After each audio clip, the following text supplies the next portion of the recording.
single prisoner altered the fate of hundreds. But he paid a high price for it.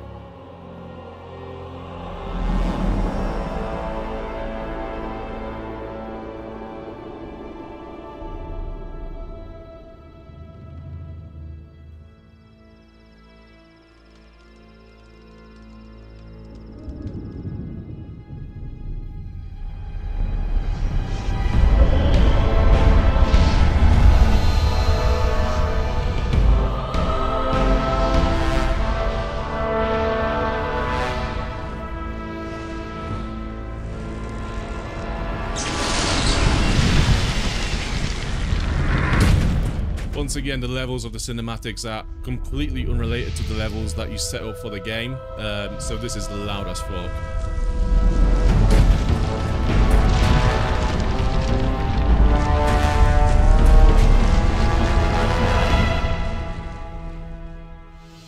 He defeated the Sleeper, destroyed the barrier. But while all the other prisoners escaped, he remained behind in the rubble. It was I who dispatched him against the Sleeper. Now it is I who brings him back from there. He is weak and has forgotten much. But he is alive. He's back. There you are again. I never thought the two of us would meet again. I feel like I spent 3 weeks lying under a load of rocks. Well, so you did. Only the magic within your armor kept you alive. I had feared I might not be able to rescue you from the debris of the temple, but enough of that. You're here now. There's a new threat that we have to deal with.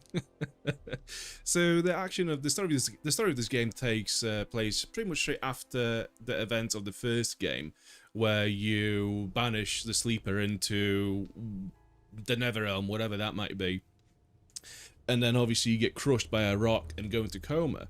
Imagine waking up after having done all this to just learn that, oh, by the way, I know you just lost all your abilities and all your skills, and you know you're pretty much nearly died, but how about we deal with a new threat straight away? After the fall of the barrier Fucking and the awesome. banishment of the Sleeper, Beliar's wrath has grown even greater. A mighty artifact, so it is written in the old scriptures, will be brought back to this world when the God of Darkness sends his henchmen out to search. This search has long since begun. Beliar's henchmen are desecrating the oldest shrines of the gods. The guardians of these holy places have awakened, and their wrath makes the earth tremble.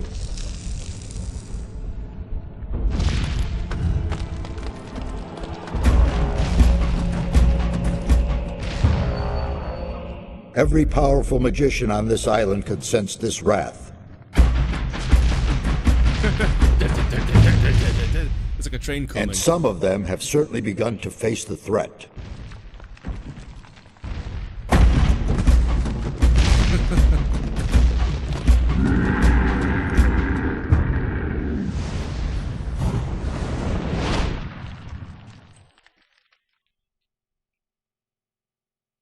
You must become their ally. That's the only way to stop Beliar.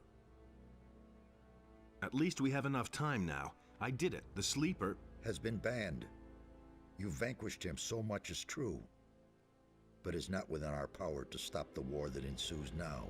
With his final furious scream, the Sleeper has set into movement the armies of darkness. It was an order to all evil creatures, a word of power that they were all bound to obey. His last order was, "Come," and they came, all of them, even the dragons. Dragons? They are creatures of an ancient Dragons? power. I can sense their presence, even here. And they have gathered an entire army of lowly servant creatures around them. Where's this army now? The army is camped not far from here, in the Valley of Mines near Khorinis, and they're getting ready to attack. We do not have much time left. What can we do? This time we cannot handle it by ourselves. Only the power of Innos will help us against these dragons. A group of paladins is stationed in the city of Khorinis, not far from here. They possess a powerful artifact which could help us to defeat the dragons. They call it the Eye of Innos. You need to get hold of this artifact. Tell the paladins about the threat. You must convince their leader to support us. And once you have talked to him, you need to find the artifact of Beliar. It is the counterpiece to the Eye of Innos. It must not fall into the hands of evil. You can definitely tell which lines were delivered for the original game, for the base vanilla game, and which lines were recorded for the expansion, Night of the Raven, because the delivery is so much different. It's almost like no one directed the actors to say, you know, to basically make them deliver their lines in a very similar way to what they've done for the base game. It's, yeah, the continuity of that performance is not quite there. What exactly is the Eye of Innos? It's an amulet. Legend has it that Innos himself was poured part of his power into this amulet. It will restore some of your lost strength and help us defeat the dragons. It also has some other hidden powers. I shall tell you more about that once the amulet is yours. Why would the paladins give me the Eye of Innos? Because you are the one who is destined to wear it. How can you claim to know that? There are a number of reasons. The most important being, you have defeated the Sleeper. If you weren't a favorite of the gods, you'd be dead by now. Let's assume you're right and I'm destined to bear the Eye of Innos. How would the paladins know that's true? The eye itself chooses the one who may wear it. Once you get hold of it and put it on, the paladins cannot doubt your words any longer. Some of the acting in this game is so goofy as well. Like the Nameless Hero, like just then, the way he delivers the line sometimes is so just like over the top. How can I get to the city? Just follow the path from here through the mountains. The city is large. You cannot miss it, but watch out. The path to town is not without dangers, and you aren't nearly as strong as you once were. I need weapons. I can only give you whatever little I have here. Look around in my tower. Anything that looks useful to you, you can have. I'll be on my way as fast as I can. Good. And one more thing. Don't tell anyone that you've talked to me. Above all, don't tell any magician. Since I have gone into exile, the Circle of Fire has taken me for dead, and that's a good thing. Chapter 1, The Menace. Okay, let's try to remember the controls for this thing, shall we? So, Q and E, I think they turn you around, yeah? And A and D move you sideways. Okay. And obviously W and S are forward and back. Okay, so that is the main bits of the controls. Control to pick shit up. Yeah, potion, there we go. Right. Let's have a look at these book stands, because from what I remember, they give you experience points for every book that you read. Unless it's a duplicate of what you've read already, in which case it doesn't give you anything. So yeah, healing potions and ingredients. So you have these recipes written out here. But you can't, like, it doesn't really do anything for you. You can't actually create any potions until you learn alchemy. So it's weird how you get experience points for reading that book, which gives you a recipe, but you still cannot use it. Stone tablet. Can I get to this book stand as well, please? No, it's in use. Okay. Right, we'll just let him read his book for now. This gate, it opens with a button on this fireplace. There we go.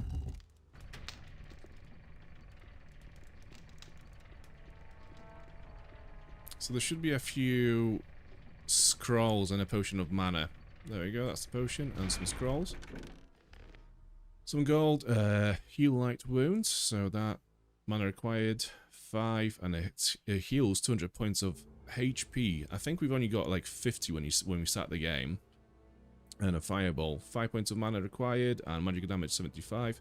That's quite a powerful spell for us at the moment, so we'll keep it for when we are in a pinch. We might need to use it then. I think the game might be a little bit too quiet, actually. Let's crank it up a little bit more, like over there. That should be better. There we go. Heavy branch, so let's equip that. That's a first melee weapon. Okay, and I think if we actually use the scrolls in this inventory... No, actually, no. If you press 5 on this, you can hotkey it, yeah. So I think 2 is reserved for ranged weapons. What about 3? No? Okay. Is 3 the last spell used? So let's key this to number... Okay, so that's number 4. Right. 4. 5. Let's say we want to use... that. If I press 3, is that going to put it away? Yeah. So that just uses your... it readies your last use spell.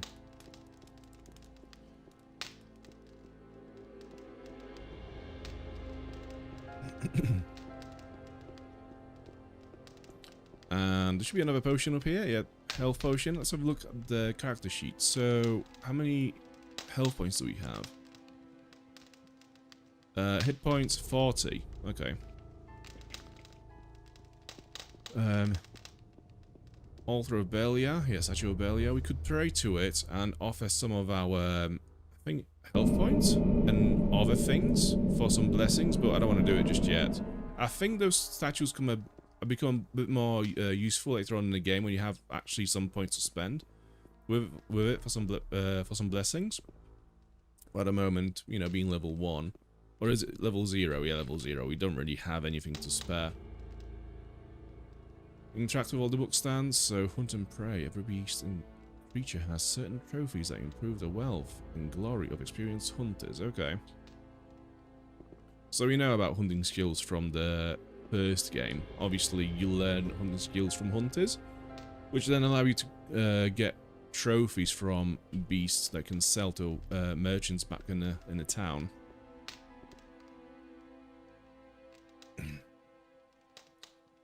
Some more potions. I'll leave that. Yeah, like again, they don't actually teach you any skills or abilities. They just give you XP. And this early in the game, you want to do whatever you can to get some experience points to level up as quick as you can. Because again, when you start a Gothic game, you are usually, well, with the exception of maybe Gothic 3, where you can kind of hack and slash a lot of enemies in early levels, but in Gothic 1 and 2, you literally are the weakest thing in the world. So you want to level up your fighting skills as soon as possible, so you can actually mitigate for the, you know, for the lack of power in the world as soon as possible. So you can then go out and explore a bit more, get some more experience points, and get some more loot, and rinse and repeat. There are a lot of players who actually get to like crazy levels in chapter 1 of those games, like before they even join a new faction. They're like level 30 or whatever, because they just, you know, they play that gameplay loop quite a lot. If you wanna main like a melee warrior or a ranger build, then you can totally do that. You can just level up quite a lot before actually moving on with the story.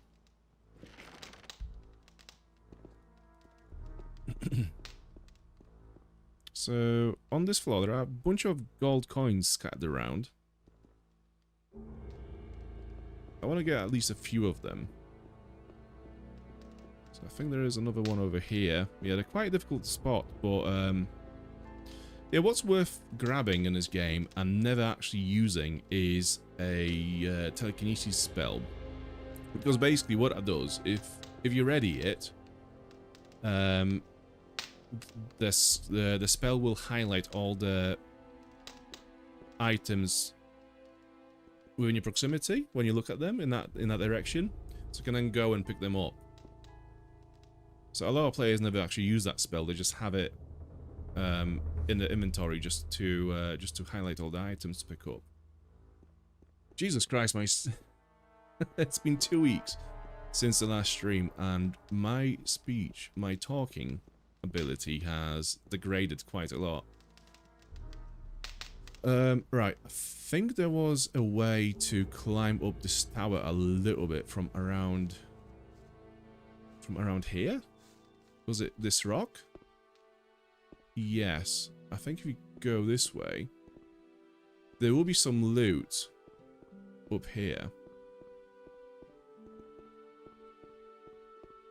Or is it on this tower? I think there's a platform on this tower you can actually reach, which will have some loot on it. Maybe not. Or maybe there's a little bit behind the tower that you can actually get to, and that's where the loot is. Before we do anything, let me just quick save the game. So what I like to do is go to the last save file and just go quick save. So now that is a dedicated quick save slot for us. Right, there we go. So we have a potion, some scrolls. Cool. And I think this is it. Right. Yeah, this mod is quite nice. So it doesn't actually change any assets in the game, as far as I can tell. But it does actually increase the loading distance. So you can see more detail in the distance when you look around, which makes exploration quite a bit more prettier.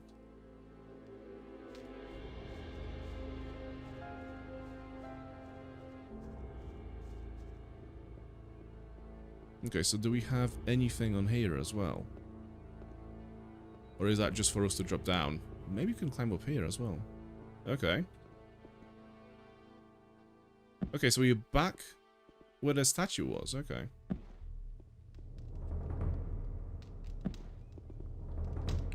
Right, let's look down. I'm not gonna risk jumping down from here. I'm gonna try to climb down from the rocks.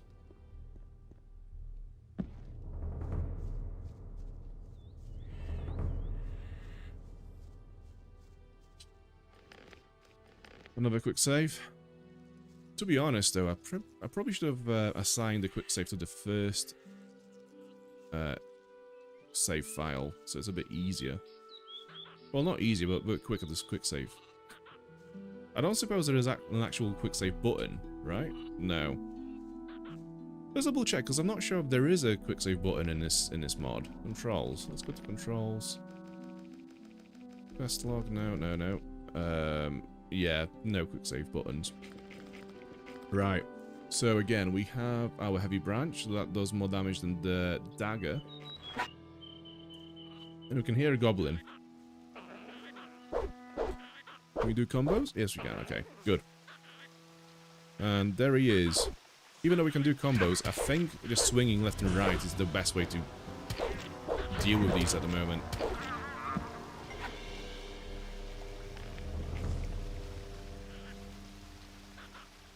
And some healing plants. Yeah, so we need to collect all the plants that we can on the way to Khorinis, which is the first major city settlement that we find in Gothic 2.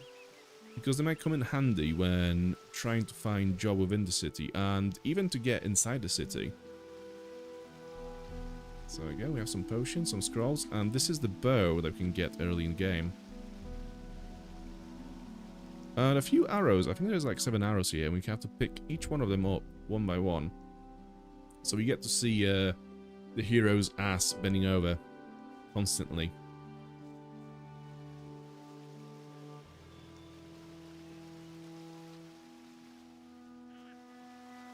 Okay.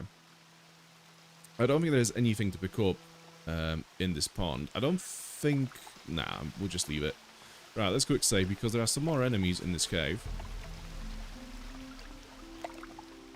Let's equip our bow as well. There we go. So yeah, let's snipe that goblin if we can. Very good. Yeah, my last playthrough of Gothic 2 was a ranger, and I have to say,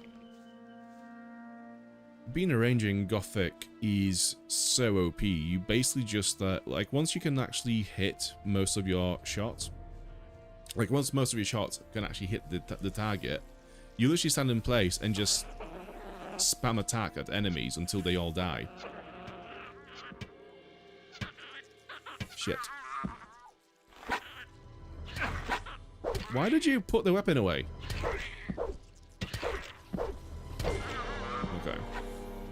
Yeah, so 2 weeks ago, we've tried to play this game with the Unreal Engine mod, which is available on Steam as one of the betas.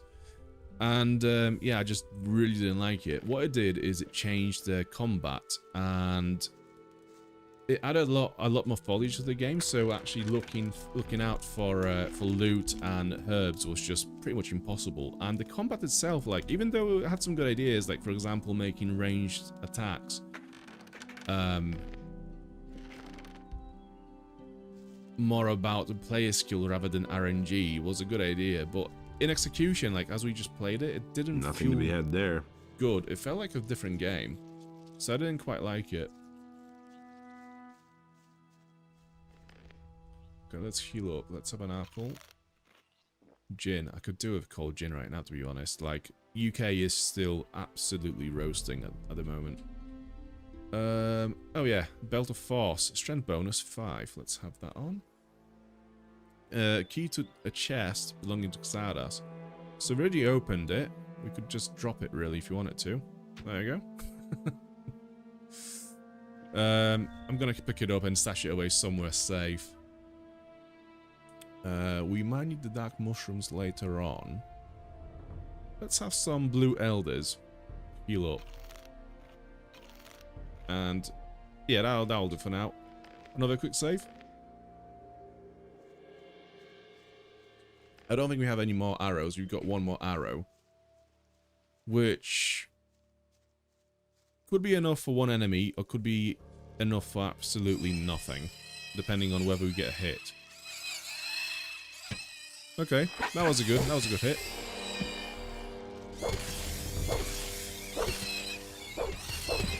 Yeah, I have to say, it might just be preference, it might just be nostalgia. I'm probably very biased to the combat system from Gothic 1 and 2, but I actually much rather play this than the Unreal Engine mod for this game. And when I mean the Unreal Engine mod, I don't mean the remake of Gothic 1, I mean the fan-made mod. Okay. Let's heal up again. I don't think we need digger meats for any quests, so we can have that. Yeah, you know, I'm gonna have this dark mushroom. There are certain foods in this game where if you eat enough of them, they do give you points of like either strength or dexterity. I think apples, is it like if you eat 50 apples you get like 1 point of dexterity? I'm not sure. But I think dark mushrooms give you, if you eat like 100 of them, they give you some mana point. As in like permanent boost to your mana point. Let's have a look. Let's look down. Yeah. So you can't actually, you can't see anything because of the trees.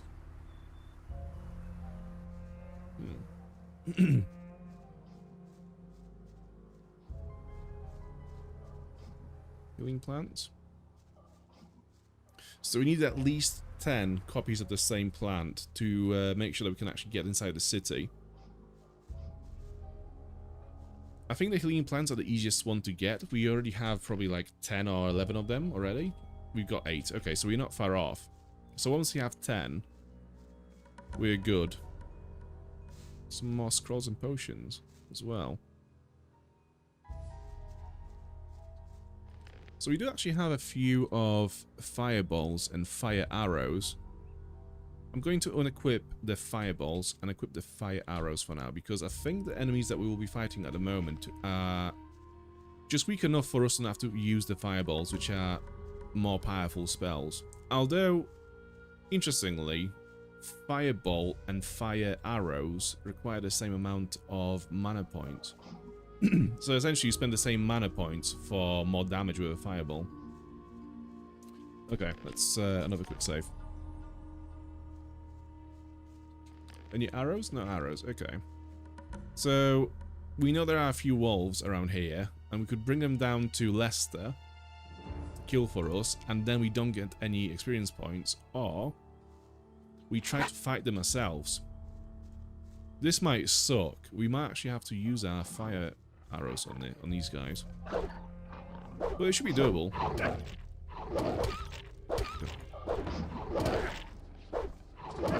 It is doable. It's just I need to figure out the timings of my attacks to make actual combos. Let's try that again. Right, where... There you are. Okay.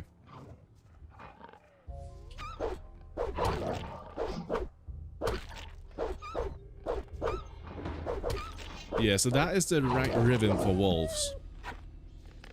Just timing your forward attack so they can repeat it rather than linking it into a combo. You wanna go for the first hit, wait for the combo to phase out, and then press it again.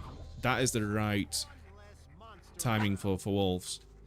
I can hear Lester fighting another wolf somewhere. We know that there is a coin pouch here somewhere, but it's so difficult to find. One less either way, monster around. Lester is killing all of the wolves, whether we want him Is to or that not. you? Really? Man, am I glad to see you. Lester, how did you get here? That was a crazy escape. After the barrier exploded, I wandered around the area for a while in total confusion.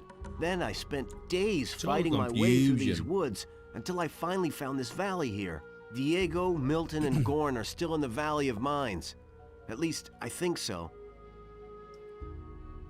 What happened? After the Sleeper was defeated, the entire Brotherhood lost their minds. Without their master, they were all just empty husks. And you? What about you? It was the same for me. I had nightmares and even hallucinations. But once my head was more or less clear again, I ran for it. Once, I thought I saw a huge black shadow pounce on a group of fugitives and burn them all up in a giant cloud of fire. At that moment, I really thought a dragon had come to kill me. Did you see anything else? No. I took to my heels and ran. I'm on my way to Khorinis. What do you know about the town? Khorinis? Well, it's a seaport. Nothing special. Why do you ask? I must go and see the paladins who are said to be in town. Really? They won't even let you into the town. And certainly not to where the paladins are. Do you have any suggestions how I could get into town? I certainly do. I worked for an old alchemist named Constantino some time ago. He has great influence in the city, and he's instructed the guards at the gate to let anyone through who can sell him rare herbs. So it's quite easy, really. You collect a large bunch of the plants that grow here all over the place, and then you pretend you're working for Constantino, and in you go. But don't collect a mix of this and that. The guards aren't all that bright, and they know nothing about alchemy. The bundle needs to look good to them if you want to get through. I think that 10 specimens of the same kind of plant should do the trick. Thanks for the hint. How long have you been hiding out in this valley? I don't know exactly. A week, maybe? But there's one more thing. When I came here in the evening, I took a look up on the mountain, and there were only a few trees there.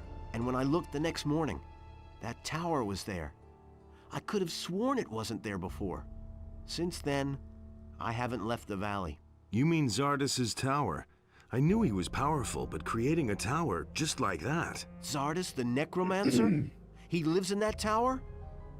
I don't know if I like that. Don't worry. He's the one who rescued me from the Sleeper's temple. He's on our side. I mean, we already know that Xardas can create towers whenever he wants to. Like, in Gothic 1, he had 2 towers. So, there was the sunken one, and there was the fresh one that we actually get to visit and when we speak with him during the story of the first game, right? So clearly the man can just create towers when he wants to, and I think he's been in the colony like 8 years before the barrier collapsed. So yeah, I mean, a single man building 2 towers manually in 8 years is not really gonna happen, is it? So yeah, it's quite clearly a powerful magician can actually just create towers out of nowhere. You need to tell Xardas about the shadow. It could be important. You don't think it was my imagination? You mean there really was a... Dragon, yes. You're getting into the thick of it again, am I right? I shouldn't say in the thick of it. Not yet. Well, good. If it's so important, then I'll go see him. But not now. For the moment, I'm going to rest. I'm still exhausted after the escape from the penal colony. I think you've got big plans. I'll see you later at Xardas's. Okay, so I think now he's going to head to the tower. Not straight away, but he will be there eventually. And he won't really do much else until, like, the end of the game, I don't think. He just kind of sits around in the tower doing absolutely nothing productive.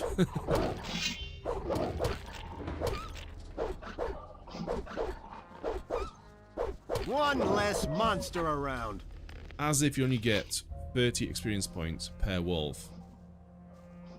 That's mental. Right, I'm gonna back out before this guy actually comes towards me. There he is. Right, let me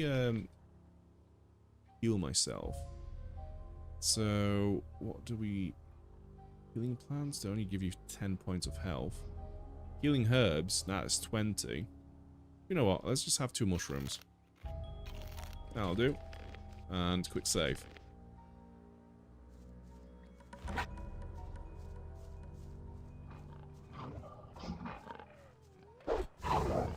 God.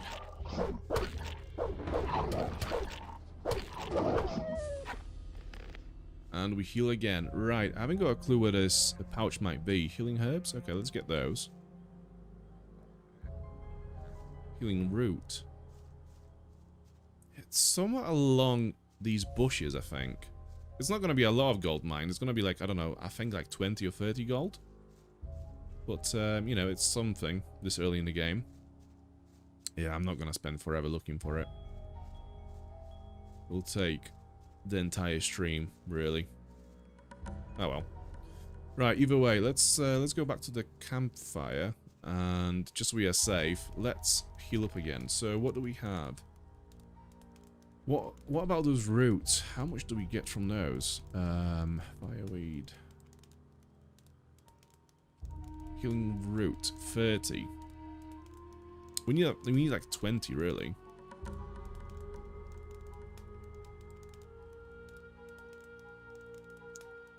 Snapperweed, duration, seconds, 15. So I think that's the herb that allows you to sprint. But it doesn't really say. Right, healing herb.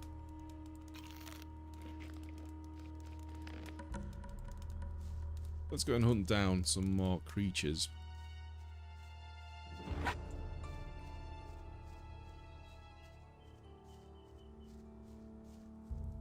There we go, our first...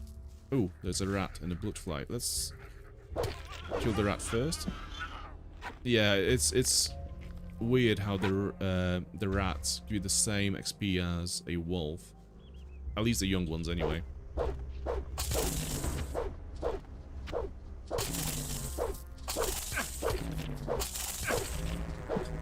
Every time I fight those... Nothing to be had there.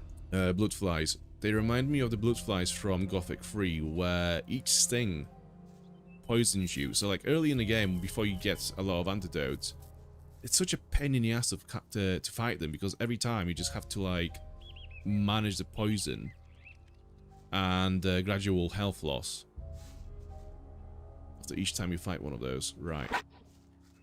I think we should be fine killing those 2 rats without...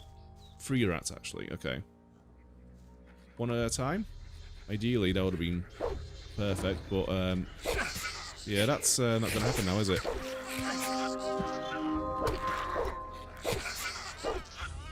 That was quite lucky. I mean, I couldn't actually see what was going on because we landed in a bush. But, yeah, here we are, okay. Before we go in, let me, Nothing there. Loot. Let me loot the meat. Right. And heal up. So I want to go for the root. Where's the root again? Where the fuck is the root?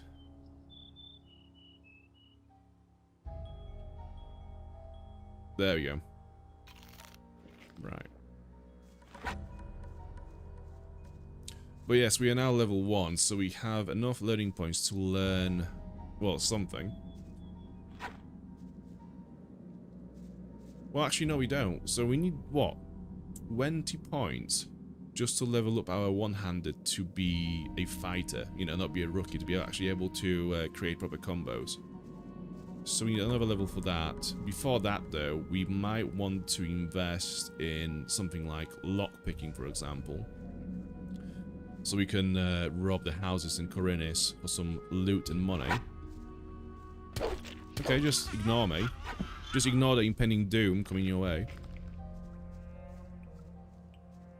Or actually, no, I think it's probably the best option to just level up your fighting skills and then explore a little bit, get some more experience points, some more levels, and then level up your lockpicking and all that lot.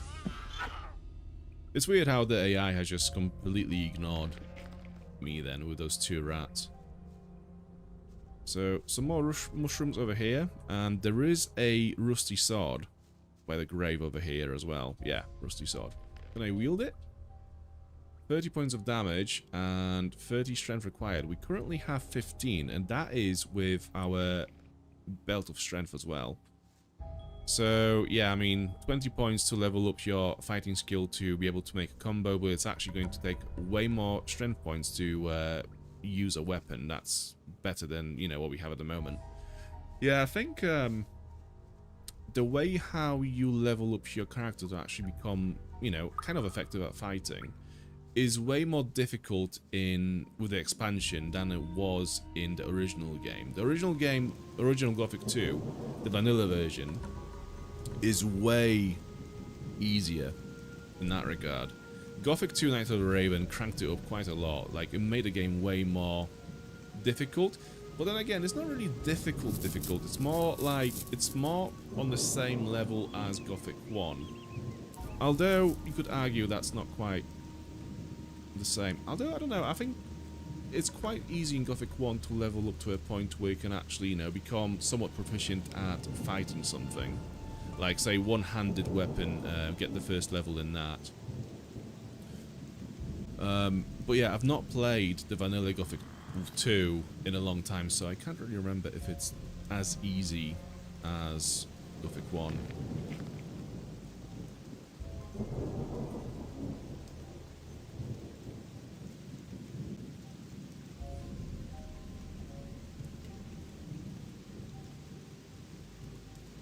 Are we seeing the first stars on the sky? No, not yet. Good. Yeah, we don't want to be stuck out here in the night. Although we could just go back to Xardas' tower and just sleep there for a night, if we wanted to. It would also heal us up as well, so we wouldn't have to waste any other food or potions. Black mushroom? Yeah.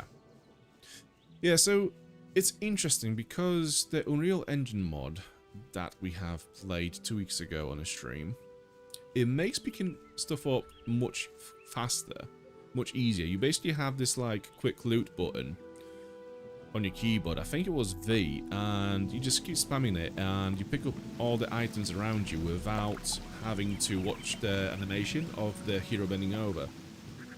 So in theory that sounds amazing because that basically cuts out a lot of dead time, but it just didn't feel right, you know? I think there's like the way the Piranha Bytes developed Gothic 2 and, you know, picking stuff up is it makes every interaction with loot and items that you pick up very intentional. And if you remove that, it kind of removes a lot of the gravity of the experience. So I think it kind of ruins it. I do appreciate it. I think it's a very good quality of life thing for players who might not feel the same way as I do about it. But for me personally, I think the original, somewhat, you know, wooden sort of gameplay design is what I like about this game. One less monster around. Cavalorn. Trouble? Damn. I don't know where they're all hiding. You kill one, and shortly afterwards, they're all back again. Wait a moment. I know you. You're the fellow who was constantly baking arrows for me in the Valley of Mines. Am I? Your name is Cavalorn, right? Ah, I see you haven't forgotten me after all we went through in the cursed colony. Where are you heading? To your mum. To the city. To the city. Well, well. To the city, eh? You may run into problems with the guards. They aren't letting just anyone in anymore. since the area here is swarming with bandits. In the past few days, one of those former psionics from the Valley of Mines came by here. He said he constantly goes in and out of Khorinis. He went into the valley below the big tower. There must be a way in there somewhere near the waterfall. Maybe you should talk to the fellow. What are you doing here? I'm sitting tight. If it hadn't been for these damn bandits, I wouldn't be here. What was that about bandits? Have you slept through the last few weeks? Huh? I'm talking about all the riffraff from the penal colony that are making themselves at home here in the area, plundering and murdering for all they're worth. I guess I'm lucky they didn't kill me. I let down my guard for one moment, and they clubbed me from behind. No idea how I'll get all my stuff back now. You were robbed by the bandits? Yes, they beat me down and tossed me to the goblins for lunch. It was damned important stuff. A letter and all my money. I absolutely have to get it back, but without someone to watch my back, I'm not going back there. That cowardly rabble. Let's go. Can I help you with the bandits? Maybe. But as scrawny as you look, you surely haven't held a proper sword in your hand for weeks. Well, I don't have any choice but to take your offer. My time is running out. So, pay attention. Down this path here, you'll find one of those filthy holes in the ground that bandits like to hide in. The fellows there are the same ones who stole my stuff. Let me know when you're ready, and we'll nab the rabble. I need better equipment. Those swine haven't left me much. I can give you a wolf knife. Will that do for now? You call that a knife? But what about healing? I still have 2 healing potions here. Interested? Sure, give them here. That was a fucking robbery. A weapon and 2 potions. Let's mix it up with those guys. Sure thing.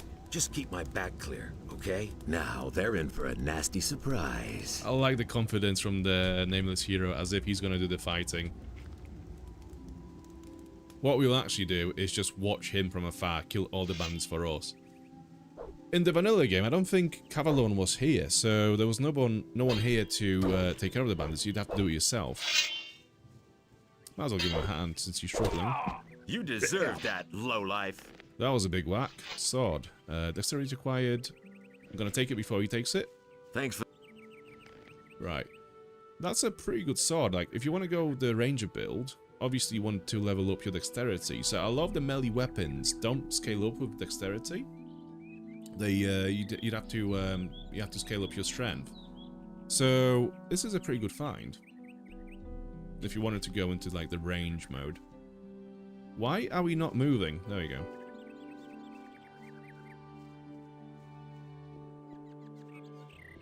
Right, I'm just gonna watch him clear this cave out. Like, we could do this ourselves, but it would cost us a lot of healing potions and, I mean, not potions, just items, really. Let me just turn down the volume a little bit, because I've... Not that. Audio. Right. Sound effects, a little bit down. And that should be fine. I don't mind the music. The music is very sort of like happy to stay in the background. So, that's done. Ha! They shouldn't have messed with me. Then I can finally fulfill my mission. I've lost too much time already. What sort of mission? Ah, yeah. First I have to get into the city, and then later. I don't know how I'm going to get all that done in time. What about me? Why not? You could take the letter into the city. Then I'll have a bit more time to take care of my equipment. One of the bandits must have the letter in his pocket. Take it to Vatras, the water mage in the city. You'll find him in the Temple of Adenos. He preaches there all day. Tell him that I wasn't able to get it done. And if he asks where I am, just tell him I'm already on my way to the meeting point. Okay? Oh yeah, one more thing. First buy some decent clothes from the farmers. Otherwise, you may be taken for a bandit. Here's a couple of coins. Damn, he is so generous to us. He gave us a weapon, 2 healing potions, a bunch of XP for killing all the bandits for us, and some gold. What a dude. Interesting armor you're wearing. Don't you belong to the Shadows anymore? Shadows? They haven't existed since the fall of the barrier. The moment we could finally leave the Valley of Mines, there was no reason for me to stick with them. Now I work for the Water Mages. I belong to the Ring of Water.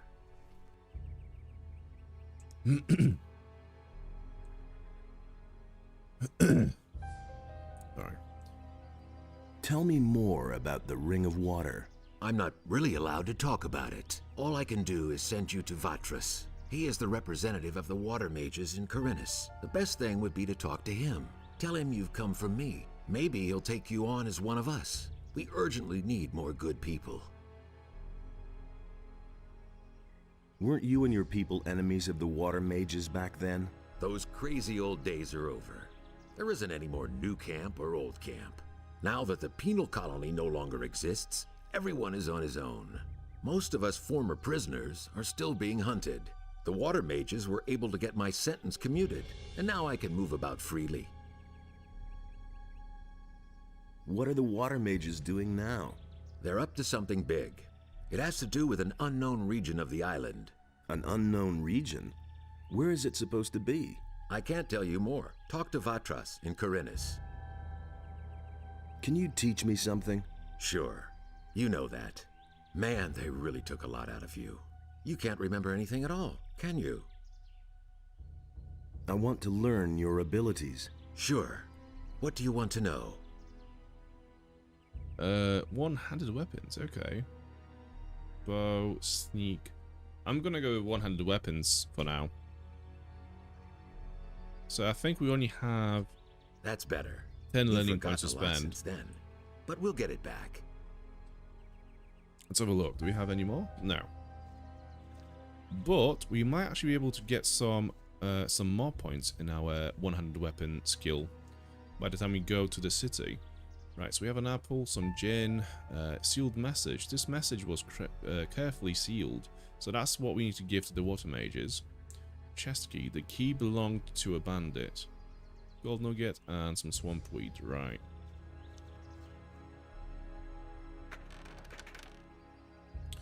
Another bow, some gold, and more arrows. We can always use some more arrows. And we have a bed, just in case we want to sleep for the night and heal up. Right, what time is it in this game at the moment? So it is 6 PM. We might as well just go for a quick nap and sleep until the morning.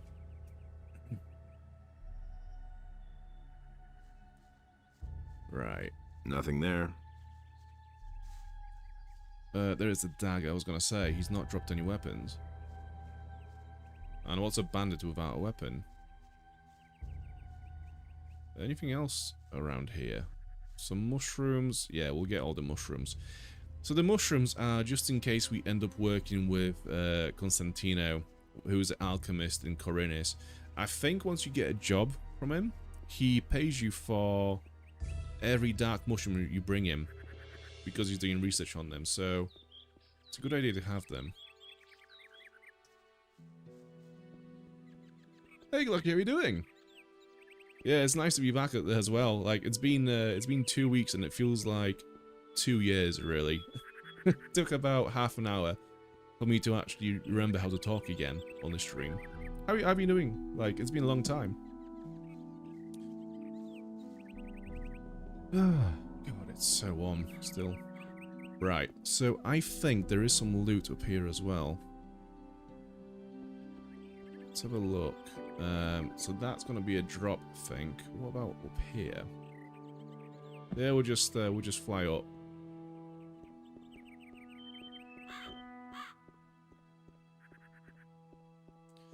Doing fine as usual. That's good. That's good, my dude. So, yeah, I don't know if you were here for the last stream. We've tried to play this game before, but for whatever reason, it just, the OBS would just not detect it.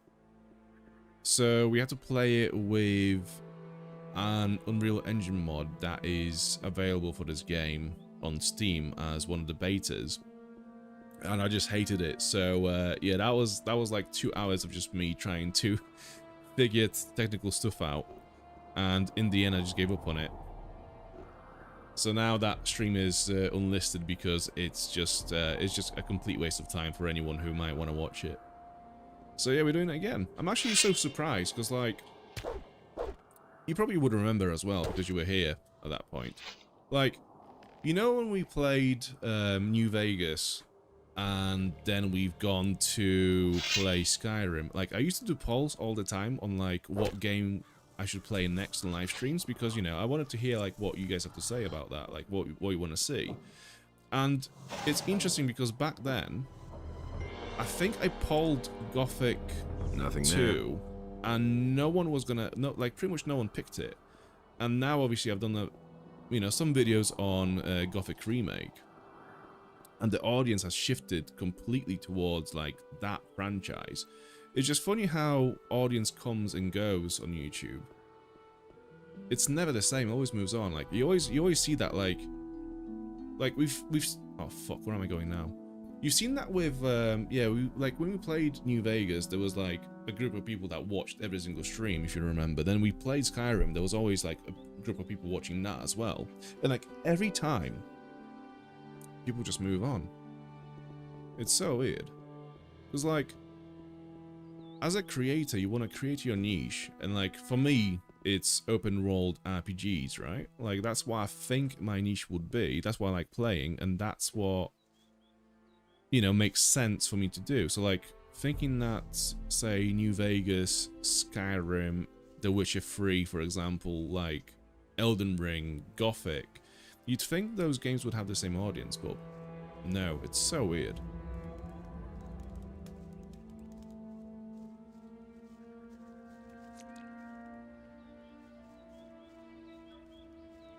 Right, we haven't looted this place. He has killed some goblins, and I think goblins sometimes have gold coins on them, but they are gone now, so no gold for us. Right, what's in this chest? Also, what happened to those bodies? Those goblin bodies? Has he just eaten them? Have we exhausted all of the dialogue with him as well? Yes, we have. Right, do we have any more learning points? No. Okay, some more heavy branches, but I'm not going to bother picking all of them up. I think they're only worth like 1 gold each, so it's not really worth it. We have actually picked up a lot of scrolls, so I can't use any of those things, which is fine. 15 arrows, this is weaker than what we have at the moment. Right, can I key those potions to any button? No. What about... no. It's interesting how you can't key, like, hotkey a potion in this game. Let's have a look at the controls.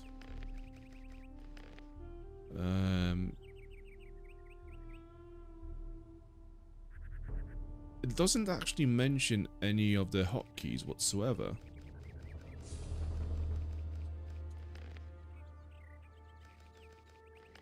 No, that's more graphical stuff. Right, yeah, it's interesting. Yeah, like the game doesn't actually mention they can hotkey stuff. So, melee is 1, ranged is 2, 3 is the last spell used, and then 4, 5, 6 is for spells. Okay. Can I hotkey this or something? No. Right, a leather bag. There are a few coins jingling inside. 25 gold, not bad. And also, swamp weed. So I think we get some XP from that if we smoke our first swamp weed.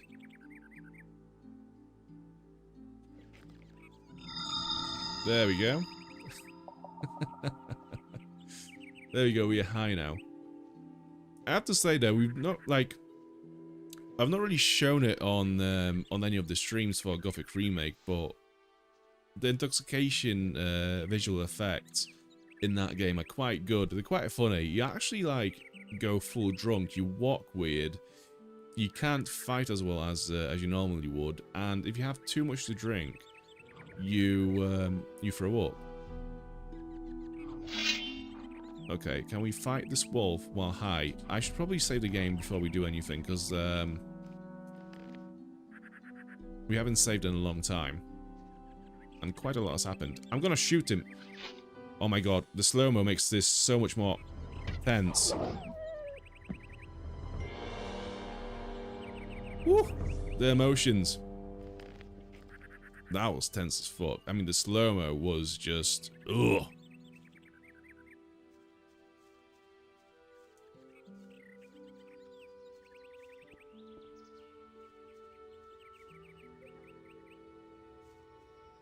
Healing part.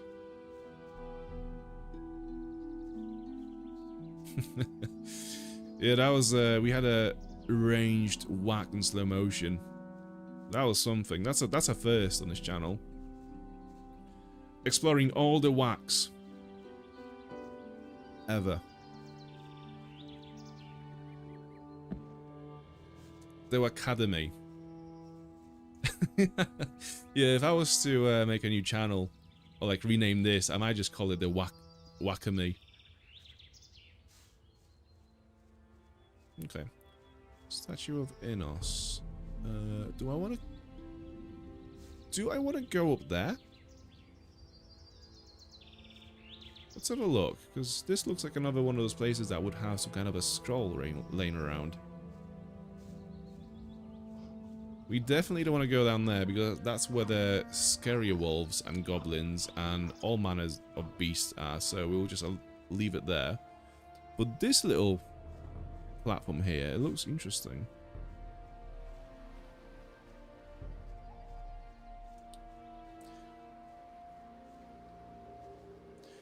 One day, okay, so there's nothing here. Like, one day, I played Gothic 2, like, annually, right? Like, I pretty much play, like, at very least every second year. Like, every 2 years, at least, I'll play Gothic 2.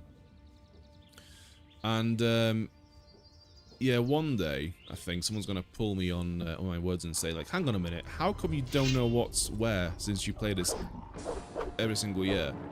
Or every 2 years? It's like, honestly, it's just my memory. It's just so bad at remembering this kind of stuff, like the secrets and exploits and stuff. Like, for example, I could learn every single exploit in this playthrough, every secret in this playthrough, and after 2 months, it's gone out. I don't like retain that sort of memory about games, and I think that's quite good because every playthrough is kind of like, you know, it feels more natural in that sense. But yeah, it's a weird one.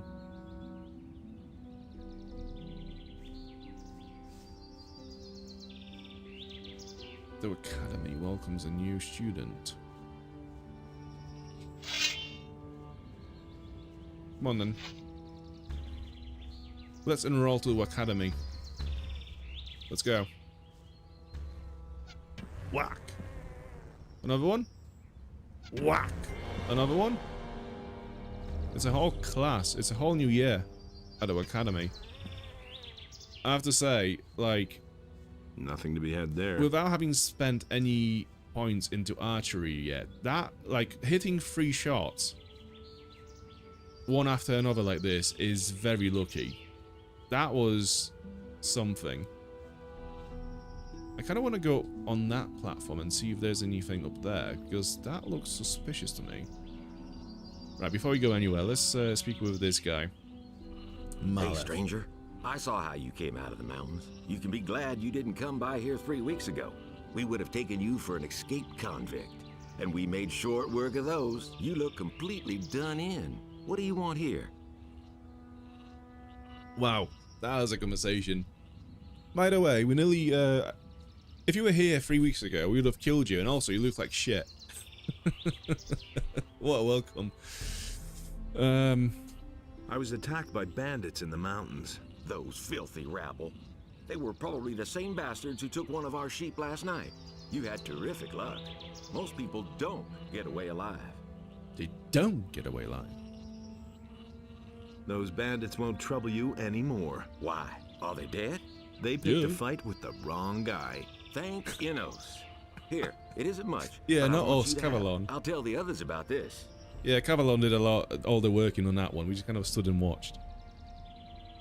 I'm on my way to town. The way you look, you'll have to bribe the guards to get in. And you have to know what they want to hear. And that would be? Well, for example, that you're from Lobart's farm and want to go to the smith in the city. But that won't do you any good. You don't look like a farmer. I see. Do you see? Do you really see? I need better equipment. I can imagine. But I tell you right now, we don't have anything to give away. If you can pay for what you want, Lobart will sell you something.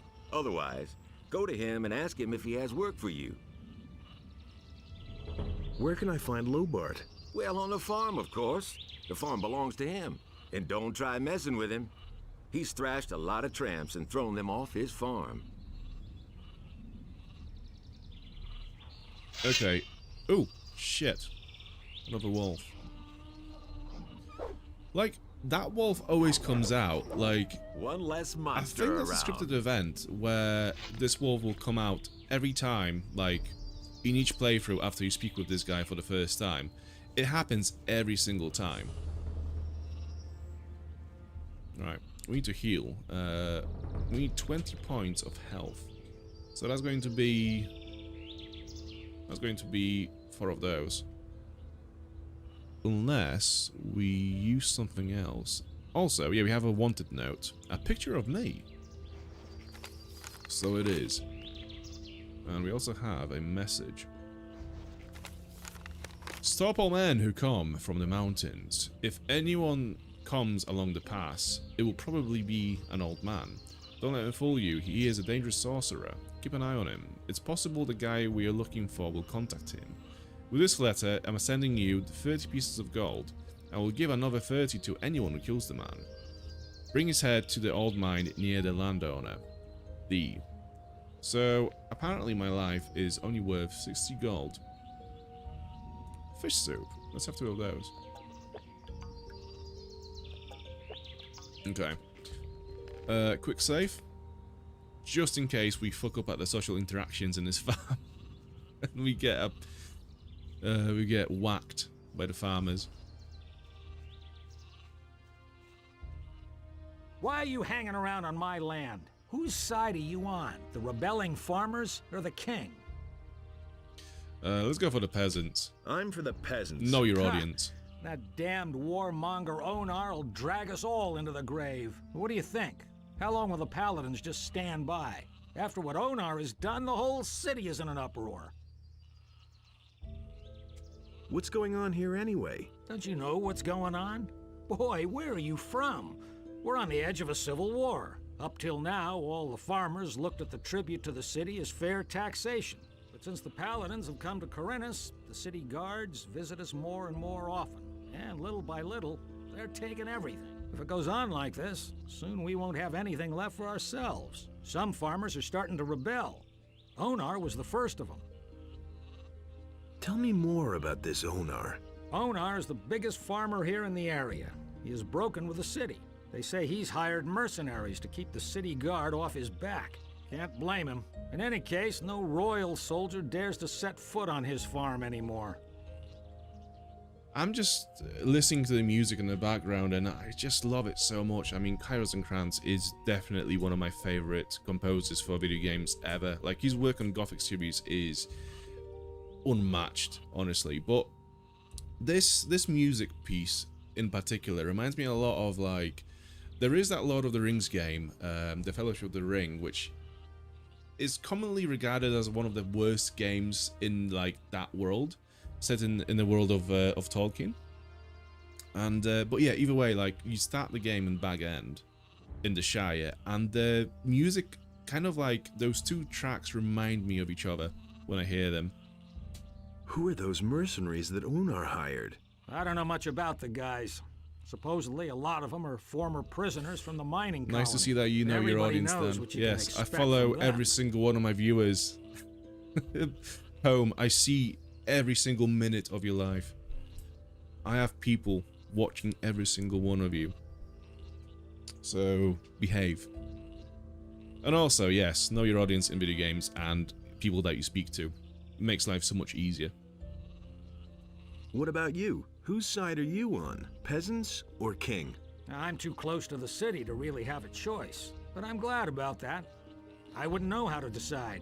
The king is bleeding us dry, and Onar sets his mercenaries on anyone who won't join him. That's why most of the other farmers are still undecided, but sooner or later they'll have to choose one side or the other.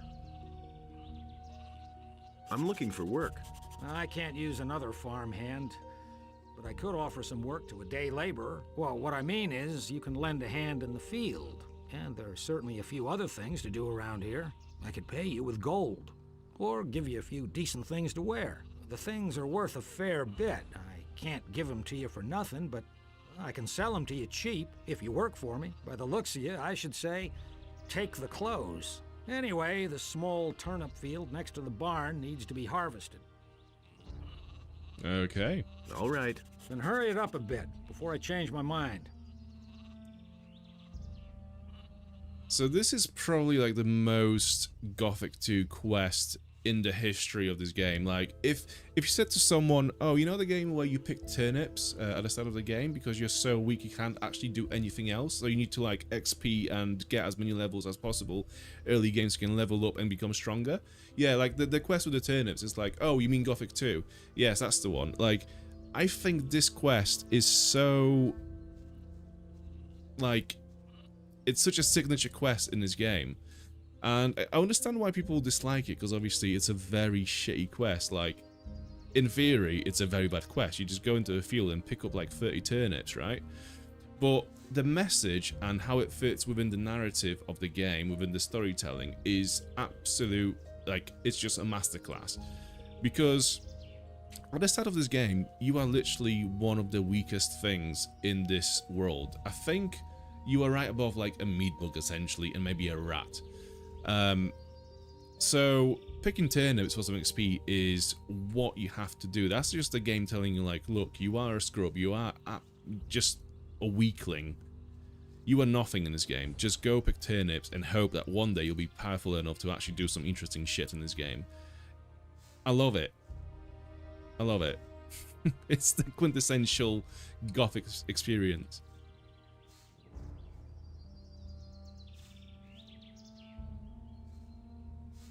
So I think that's all the turnips now. And if not, I'm gonna be mighty pissed off. Let's have a look behind this shed as well, because I think there were some... yeah, there's some plants around here as well.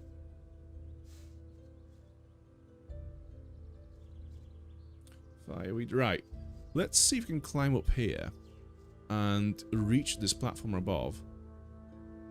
No. What about, like, maybe here? No. We'd have to go back to the cave where the bandits were, I think, and maybe make our way from there, but I'm not gonna bother. What we could also do is we could go into those sheds, and if we knew how to sneak, I think we'd be able to loot some of the chests.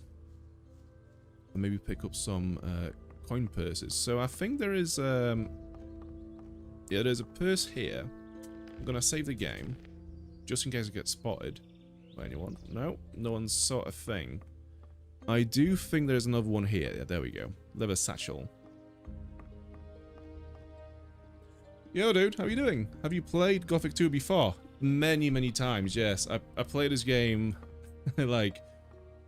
I used to play it every single year, but in the last, I don't know, like... the last few years, I play it once every 2 years, I think. I'm just gonna warn you, a lot of the things that I will do in this playthrough will look like I'm a noob who doesn't know what he's doing, but that's because my memory is just so bad. I've played this game over and over again many times, but my memory just doesn't remember stuff, like, very well, so sometimes it'll look like I've never played it. Just a word of warning. Hey, you! The turnips are here. Here are your turnips. Hey, you're not all that worthless after all. Take them to my wife in the house and tell her to cook them. What about my pay? I can give you 5 gold pieces, or sell you the clothes cheaper. Well, what's it to be? So, where are you? I was born in Poland, and I moved to England when I was 12. So I guess that explains the fascination with Gothic. Make me a better price for the togs. Good. I'll give them to you for 10 gold pieces less. Have you got anything else for me to do? I don't. But you can ask my wife or the boys in the fields. Maybe they need some help. Ask my wife. Okay. Let's go ask the wife, and she should have some food for us as well. Before we go anywhere, actually, let me just open all the satchels. I don't think... Yeah, these are all for us to open. I don't think we have any quest-related ones. 50 gold each on those ones. Wow. 300 gold. Okay. We have some shit to sell as well to potential traders. Yeah, some weapons that we definitely won't use, like this short bow. From Georgia.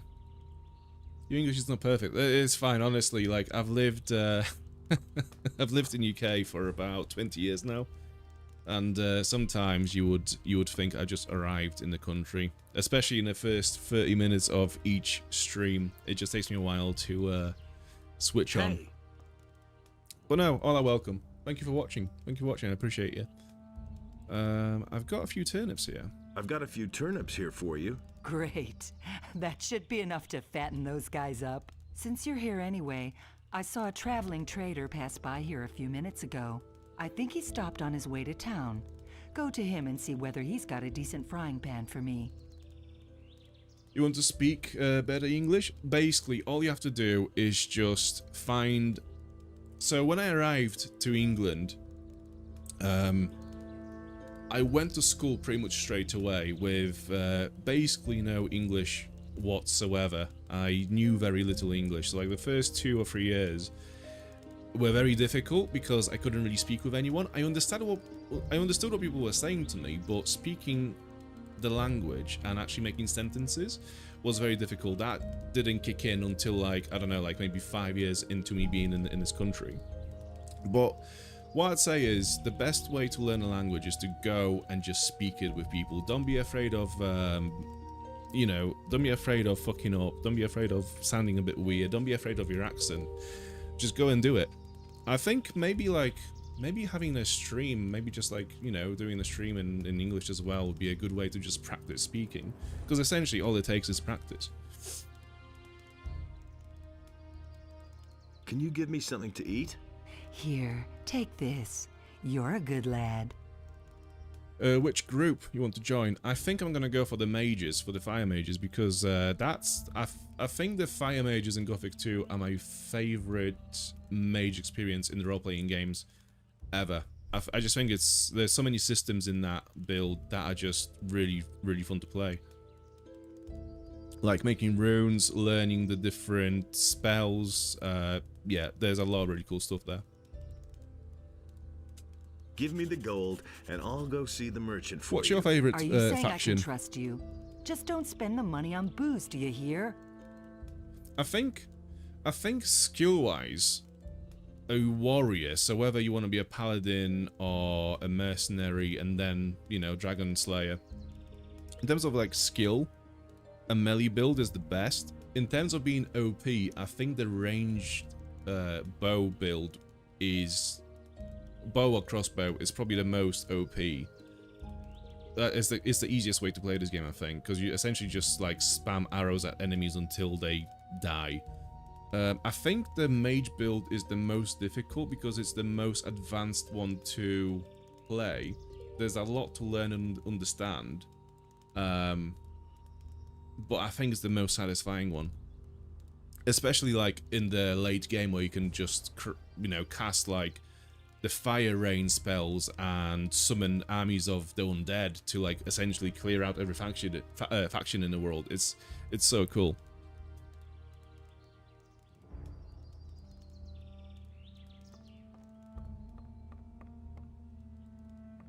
Does this book give me any XP? No, we cannot read that one. Right. So we need to go to the merchant. Have I got that? Yeah, Pan for Hilda. Yeah, cool. We need to speak with... Is it... Vino?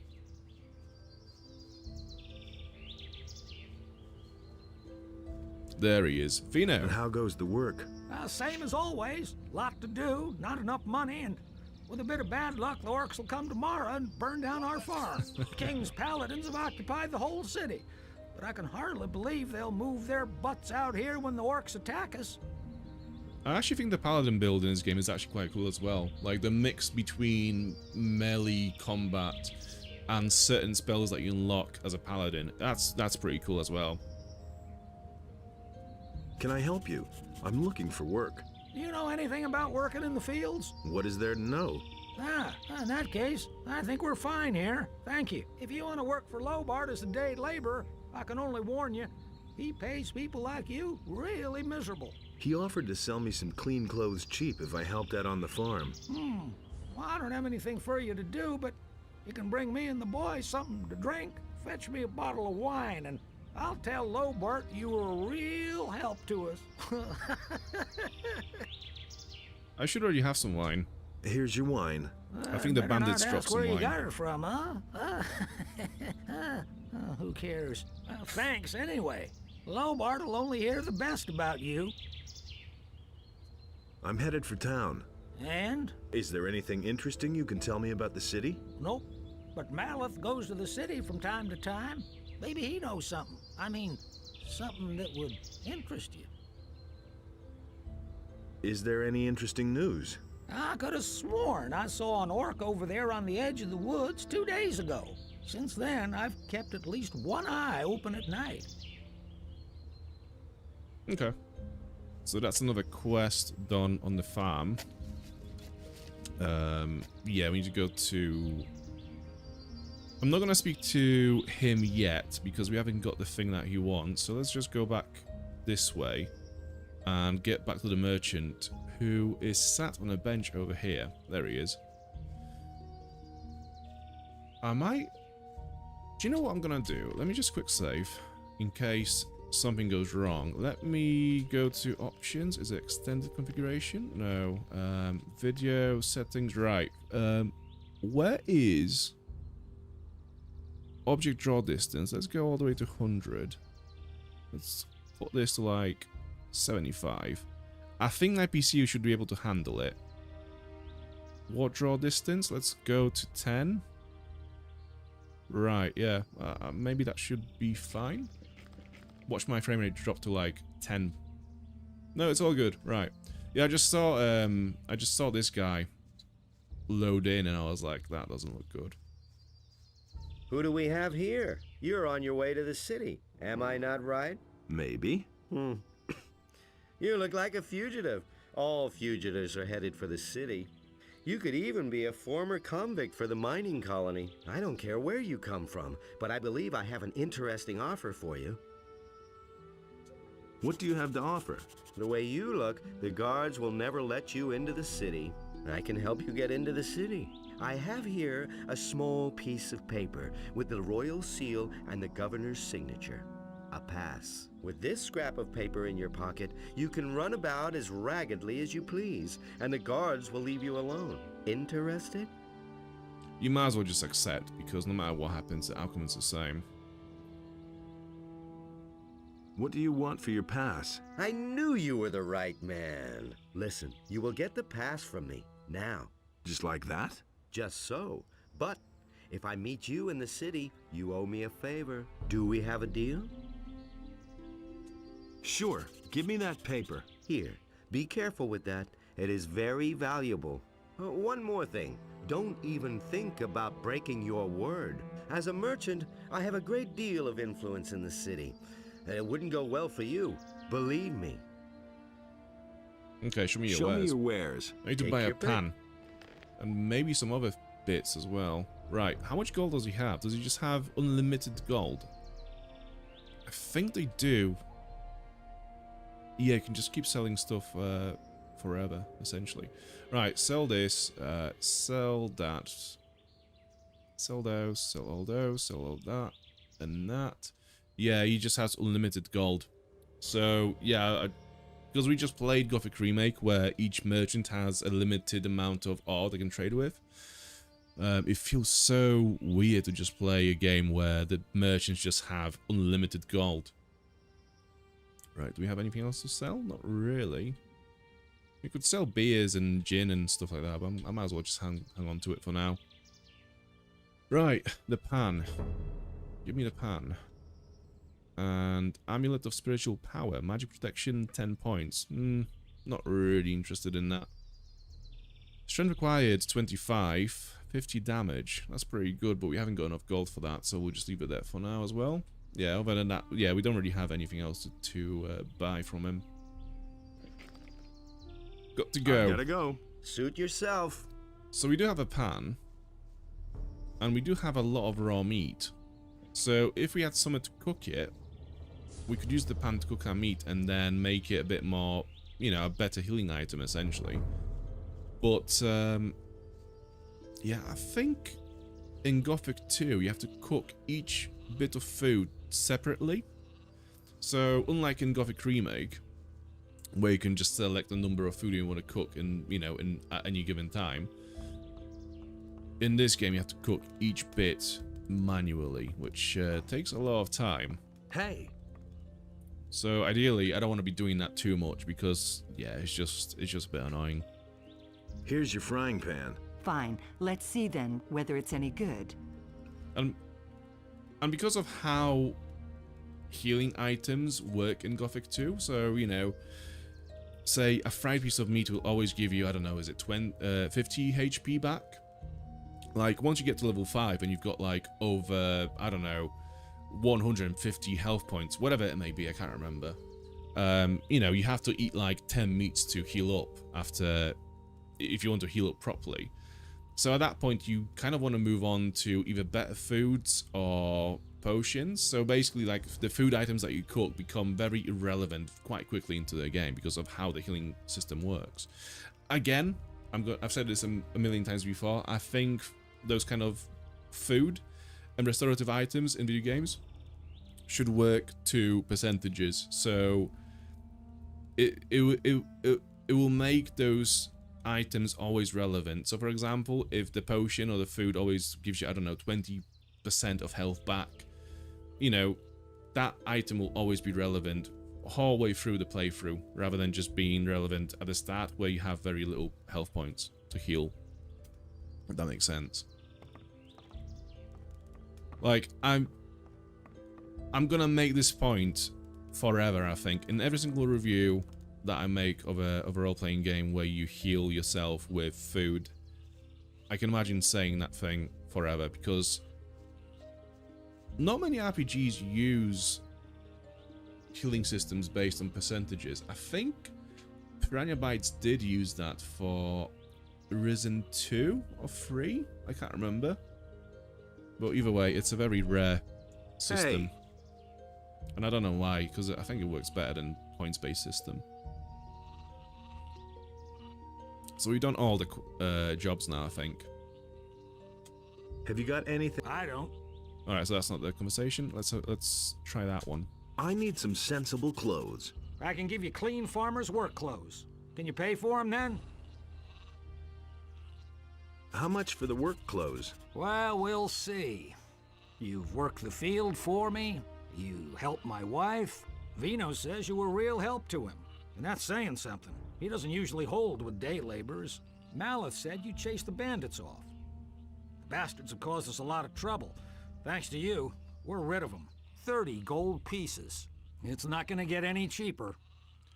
Get me those clothes now. Give me the work clothes then. There's a chest in my house where you'll find clean things. But don't even think about taking anything else without asking. Yeah, sure.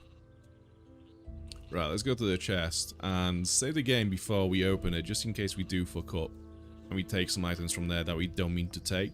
Like, he will react to it and he will beat you up, so I want to avoid that.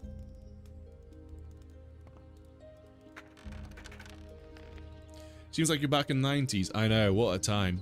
What a time to be alive.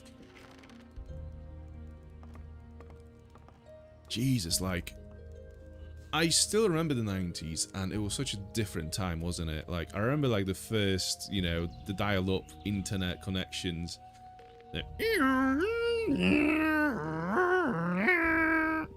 Here's your email. What a time. Okay, and now like yeah, like the last couple of days, my internet was being quite bad. It wasn't working very well, so it's just like having no internet nowadays. It just feels so fucking weird because like even though I knew that internet is not working, I would just look at my phone and try to go on like Facebook or YouTube or whatever. It's like, what are you doing? You know the internet is off. What are you trying to do now? You just like checking internet, like checking stuff on the internet is just so like such a natural thing for us to do now as humans, I think.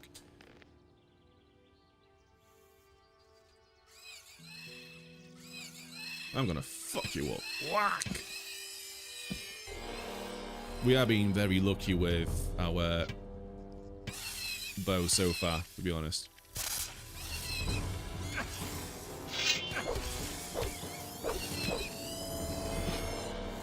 Right, so what I'm trying to do is grind up to level 2. So then we can go back to Cavalorn and become Nothing to plunder. Somewhat proficient at fighting with one-handed weapons.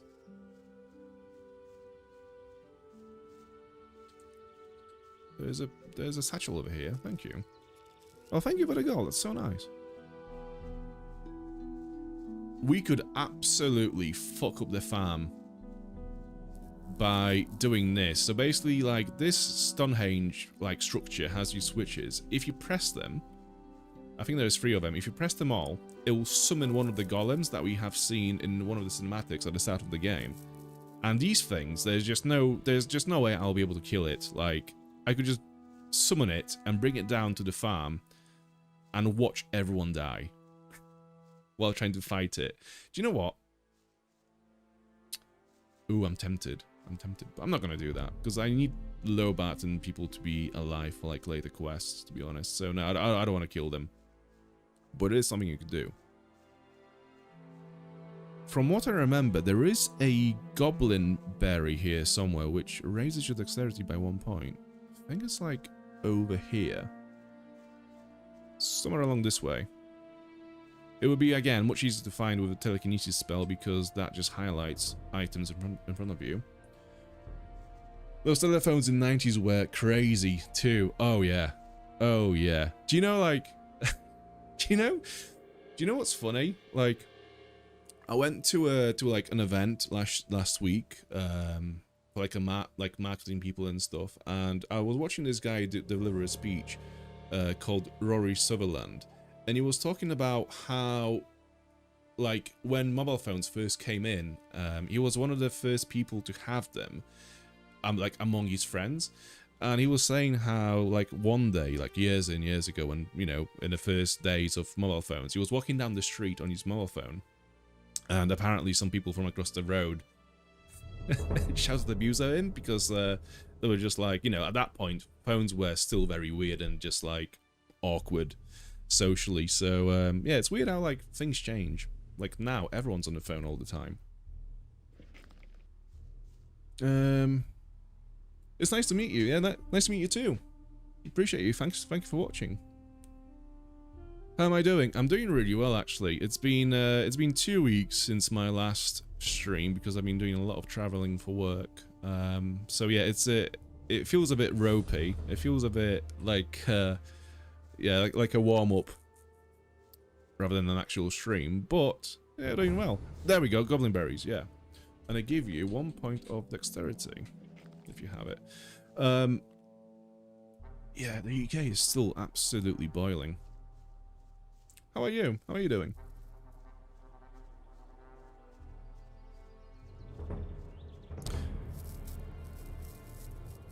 Huh. Actually, from that speech as well, from that yes, need some points. Yeah, from that talk.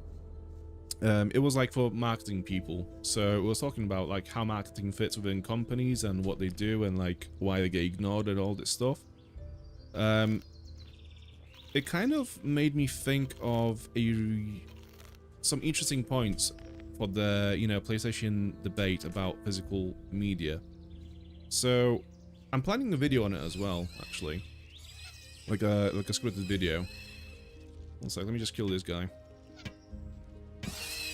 So essentially, what I think happened at Sony And why the massive fuck up with the physical media being withdrawn happened is because either the marketing team fucked up and they've not realized how much of a pushback they would get from the community, or the finance team has not listened to marketing team, or not even acknowledged their existence, and just went with, oh, do you know what? People have not really bought that many physical copies of games, so therefore we'll just do digital-only consoles going forward. It's like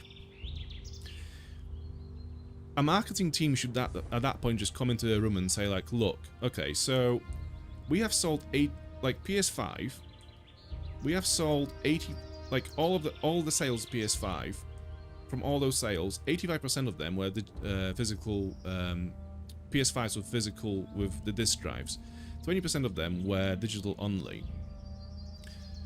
So from that, we can learn that people, although they will buy mostly digital games, they still like to have the choice between physical and digital, right? So this is where the marketing team should have come in and just been like, listen, right? I know your stats are saying one thing, but just think like a human. Just like consider what's going on, like between the general debate about owning media, like films, music, games. You know, the whole thing about don't kill games as well. Like, can you not see that removing physical discs is a shit idea, like in terms of PR and marketing? Like, I get that people are buying digital more than physical, but still, like, it's not the right move from the marketing side of things. Even though it's not practical, it still is the right thing to do, because that's what people want. So yeah, I think that's my take on it.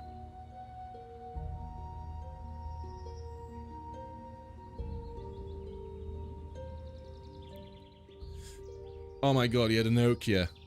What was it called? I can't remember. It was like the blue one with the like orange things on the side. That thing. Like I used to have one of those when I was a kid to play Snake on it and stuff. And I actually like fell out the window once.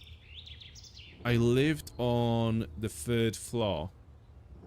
And yeah, it fell out the window and it was fine. Like it fell down 3 floors and it was fine. Imagine that happening now to a Samsung phone or like an iPhone. Like, you know, I have all the covers and stuff on my smartphone now, and I bet you if I dropped it, it would still crack. I mean, it did crack. I mean, there's a crack in the fucking glass on it now, and it only fell like, I don't know, maybe that much. So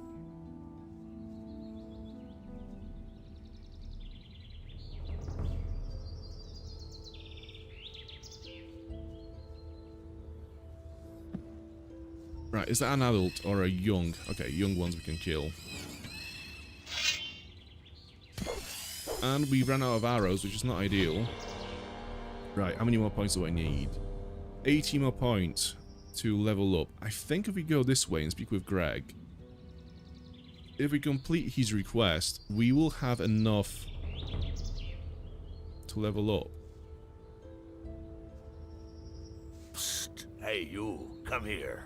What is it? On your way to the city, and really busy, too. Listen, you look like a smart guy to me. I bet you'll go far in life. You're certainly nobody's fool, I could see that right away. Say, you'd probably like to earn a few gold coins, wouldn't you?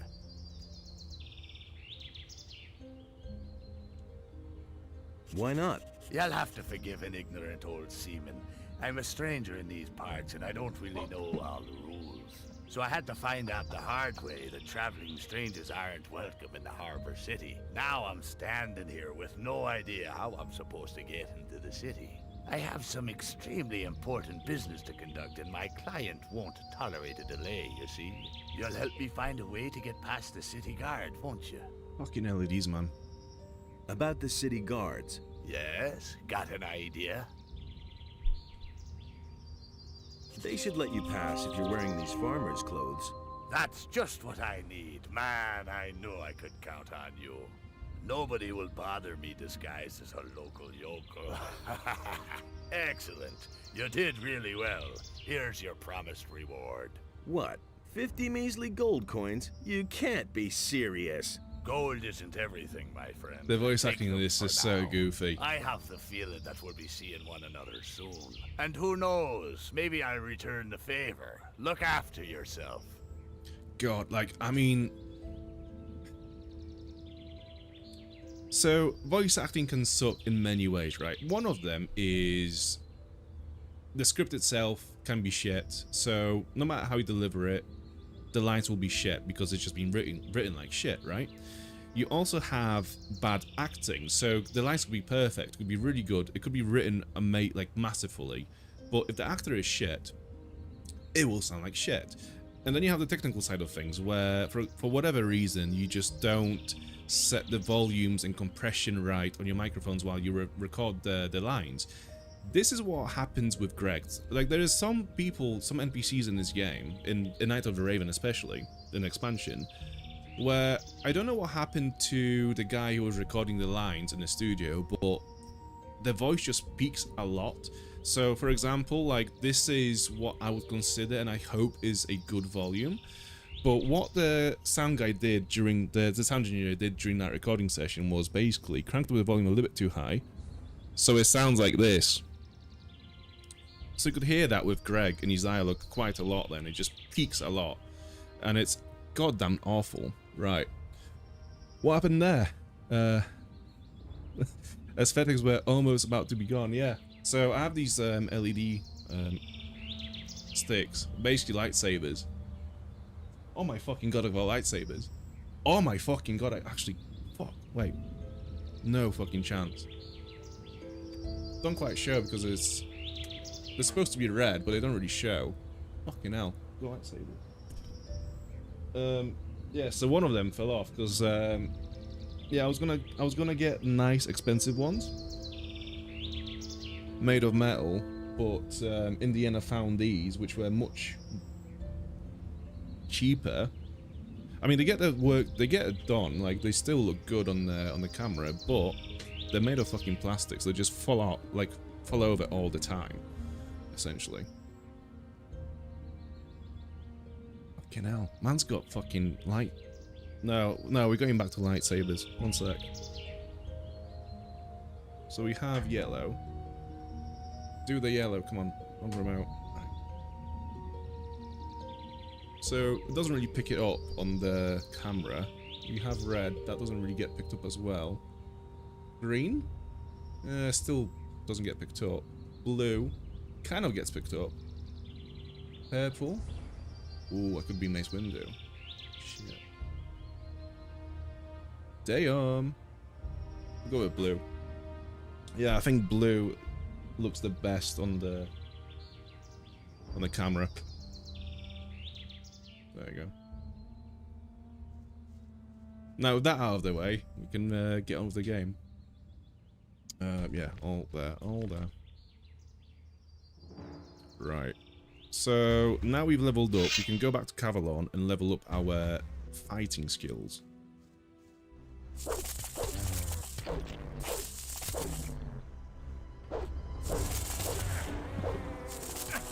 Oh my god, these are fucking sturdy. Nothing to be had there.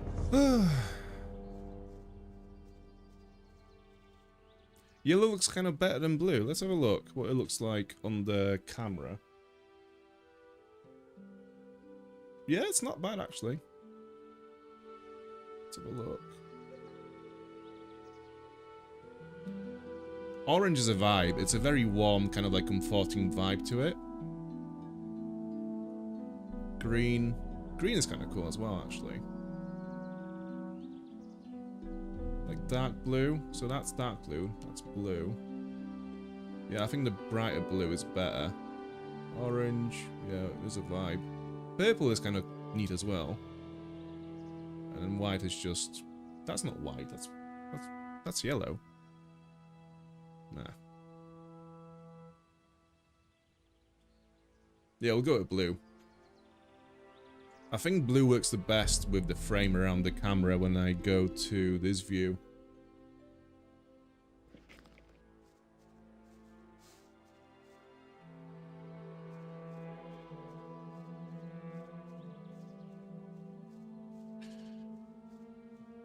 It's so fucking warm in my room.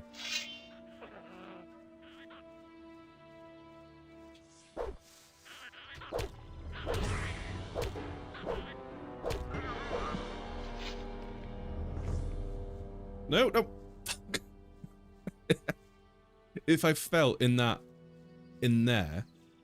I would have been so fucked. There are all matter of enemies over there that are a bit more difficult than what we've faced so far. Right, Blue Elder, there's another wolf. Let's go and kill that wolf. Right. Where is it? Right. Try not to die. Good. What time is it in the game? Oh, it's 7 PM in the game. Right, so let's go back to the cave. Let's sleep through the night. Heal up, because we haven't got any health left, actually. And then we'll go to Cavalorn and level up our fighting.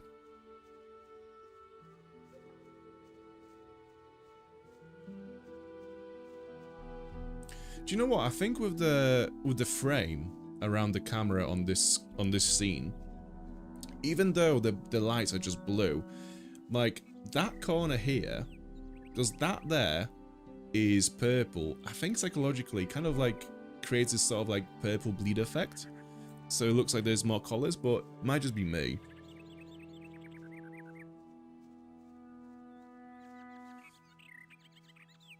Fuck me. It's actually like, I've got a massive fan right next to me, and it's doing nothing. Like, I can actually feel it blow hot air at me, rather than cold air.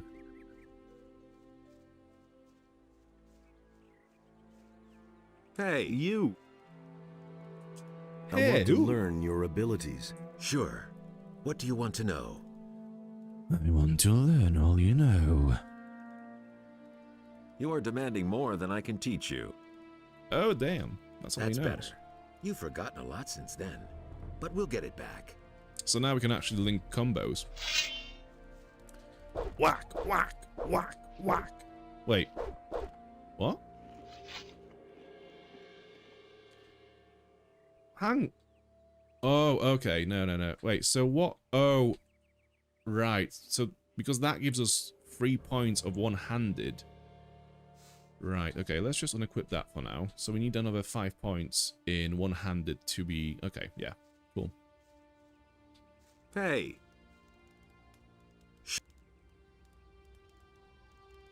That's better. You've forgotten a lot. Okay, we've heard that before. Right, let's see the whacks now. Whack, whack, whack, whack. There you go. Right. We are starting to cook a little bit now. We're making moves in the world now. Let me sleep in my cave.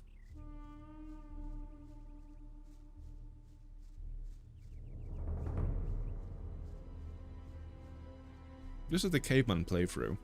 That's what it is. Right, until morning.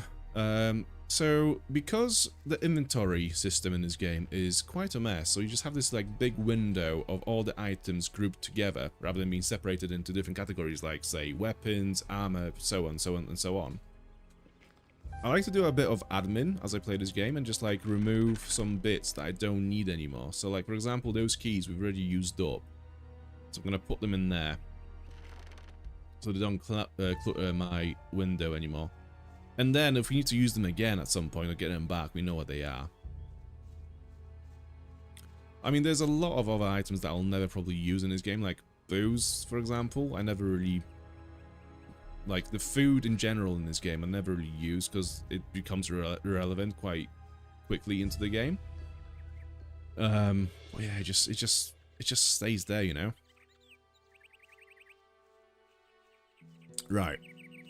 So now... So, the amazing thing about Gothic 2 is how many ways you have to actually enter Khorinis. It kind of reminds me of... actually, no. Divinity Original Sin 2 reminded me of Gothic 2 a little bit in the first act. Because in Divinity Original Sin 2, you have to make your way out of Fort Joy to then, you know, get to the wider area on the map. And there is several ways you can do that, and it's brilliant because the player has so much choice and agency on like how they want to achieve this goal. And that reminded me of Gothic 2, because Gothic 2 has kind of done that all the way in 2001 or 2, whenever it came out, where you can enter Khorinis in many different ways. So you can enter Khorinis either by picking 10 herbs of the same type. So for example, we have 10 healing herbs. If we show those herbs to the guards at the gate, they'll let us through because they just assume that we are helping the alchemist in the city. We can also use what we got from Kanfa, which is the merchant sat behind us, the pass, which makes the city guards think that we are actually like citizens of the city with this pass. We also have the farmer clothes that we gave to Greg. We could enter with those clothes on because we look like a farmer, so the city guards will not question us coming to the city. There's many ways you can come into the city, and it's amazing, but the best way to enter the city is actually not to go through this gate here. It is to go all the way around the city, walk up a massive cliff, and then jump from the cliff into the sea, and then swim from that cliff to the harbor in the city, and that's how you get 500 experience points for doing that. So we'll just politely avoid these city guards, and we'll just go this way instead. And before we do anything, I'm going to save the game because that is quite difficult. There's a lot of dangers along the way, but it's absolutely worth it. What we can use as well is we have a plant of snapperweed, which allows us to sprint for 15 seconds. So when we find ourselves in a pinch and we are being chased by a bunch of enemies, we can just have one of those and run away quite easily. There's one particular moment where I think that might actually come in handy. Oh shit. Yeah, combat is already feeling so much better, having become a fighter in one-handed weapons.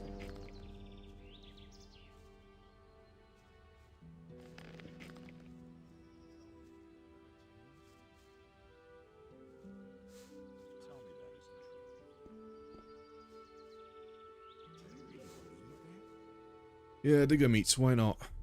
Let's have the meats. It looks like there might be something on the other side. No, that's just some foliage. Right. Let's jump down. I think there are more items over here to pick up, like this axe, for example. I mean, it's not really going to be worth much, and we can't use it, but we will be able to sell it to some merchant in Khorinis for like 6 gold, I think? Silver ring. Okay. Silver ring, does it do anything? Where are the armor? Oh, yeah. Oh, it's not. Okay. It doesn't count as armor because it doesn't have any qualities to it.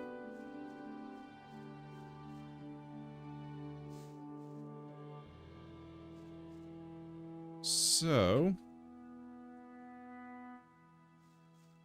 there's some more herbs over there, but we don't actually want to go this way. Do we have a scroll of transformation? No. If we had a scroll of transformation into, like, transform into a snapper or something, we could easily just transform into that beast, which is more powerful than most of the beasts around in this area, and just, like, clear out a bunch of the map and just, like, get crazy level very early into the game. That's one of the strats that people use. No, don't fall off. Thank you.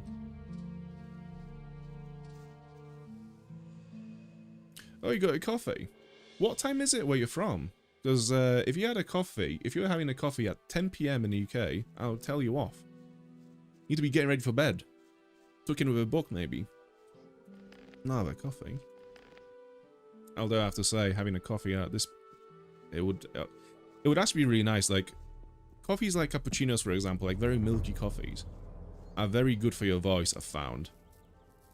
Because it's interesting, because a lot, like, I used to be a vocalist in a band, and every time before a show, practice, or recording sessions at the studio, I'd always ask, like, I'd always try to have, like, a cappuccino from somewhere, because it really helps, like, warm up the throat and make it feel smooth.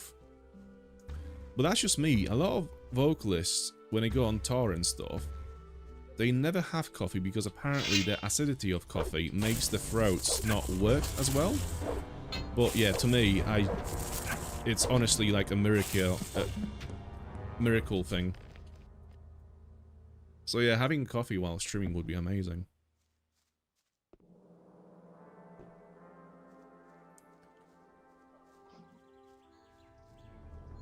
Oh, it's nearly, oh, Texas. Ah, okay. Makes sense. You're allowed your coffees. Tomorrow's game in Texas. Oh, one of the football games. Right. I'm not a fan of football, but I have to say, I've watched the, what was it, yesterday? The game between Norway and England, because, like, yeah, I don't watch football, but Haaland has become quite a celebrity on my social media. Like, for some reason, just like suddenly, I just keep seeing a lot of videos of Haaland. It just seems like a very funny guy, so I was just like, you know what? I'm gonna watch this game for a bit. If he does anything funny in the first 5 minutes of me watching the game, I'll stick around and finish watching the second half. And lo and behold, he pushed someone over so hard that the goal that just happened a minute ago, the ball, like, somehow the ball has traveled in time and fell out of the goal, and the goal was removed from the score. I mean, it was amazing. Like, the man's push defies the rule, like the time. Like, it's amazing. So I was like, do you know what? Yeah, I'll stick around. I'll watch him.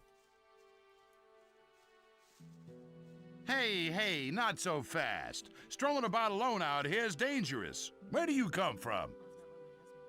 Yeah, he seems like a funny guy. I mean, it's amazing because, like, I think he's, like, every now and then you get like footballers who become massive celebrities. Like, you know, like, you used to have Beckham, Ronaldinho, Ronaldo, you know, like, these kind of big names that everyone knows, right? And they always, like, they're always like these attractive dudes who could be models, who, you know, they just have that vibe around them, right? And the Haaland comes out of nowhere, and he is anything but that, but somehow he is so likable that yeah, I'd watch a game just to watch him. It's amazing. Oh yeah. Got a person who doesn't like football. I have some reasons. Like, I'm gonna get to it in a second. Let me just do this dialogue with this guy. Actually, no, while we're here. So the reason why I don't like football is, okay. So I used to work with with someone who was a retired police officer. He used to, like, investigate murders. He was like a police detective. So quite high up on in the rankings and the hierarchy of a police force, right? And I remember talking to him about just, you know, just crime in general, just like local crime, some of the stories that, you know, some of the crimes that he investigated and worked on. And he said that every time there is a game on, like where the local team is playing the game and they lose, domestic violence goes up by 40% in the city. Like, there's a massive link between violence and football, right? So at that point, I'm kind of like, okay, whatever. It's just one of those things. We've all seen football hooligans and, you know, football fights and whatnot, riots. Like, it's normal. But then I said, like, I was growing up, and I remember being at uni, and there was a shooting in America. You know, one of the school. I'm you know what I mean. I'm trying not to say it just in case I get, like, demonetized or whatever, like by YouTube. But you know what I mean. And every time those events happen, those big acts of violence, video games always get the blame for it. And so far, no one has found, scientifically, no one has found any links between video games and violence. It's like, scientifically, those don't really exist, right? And I just find it annoying how one thing gets so much slack and it doesn't get anywhere near as much of a negative press as it should for the links to violence, while something that I really enjoy, which is video games, always get the worst of it. I mean, you know, if you like football, it's fine, I don't really care, but, like, to me, that is just, like, something that I don't really, it just really annoys me about football in general. And, like, in general, I don't really like sport in general, in the sense of like watching sport. I find the concept of being aligned with a team or living through another person's victories and failures a very weird concept. Like, I get into things that I have control over. Like, it's very weird to me that so many people live through the actions of other people. It's just, psychologically, it's just something that I'm not really, I just can't do, so there you go. That's my answer to that. That doesn't even make sense. What doesn't?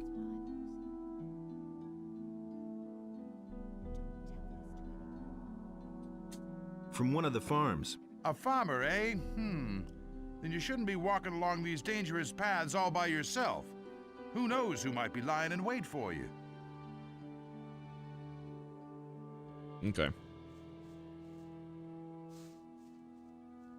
We want to go this way. Actually, why don't I just bring the bloodflies to the guard and just let him face the bloodflies, since I'm clearly struggling. Alright, go on, lads. You do it. Come on. Alright, you got that. I'm just gonna move on with my life and just do whatever I set out to do. Apparently not. Okay, all good. One less monster around. So much for you, filthy Gonna quick beast. save, just because we have achieved that victory through other people. Hey, it's like watching football. Yeah, I'm being a dick, but yeah. I'm just joking.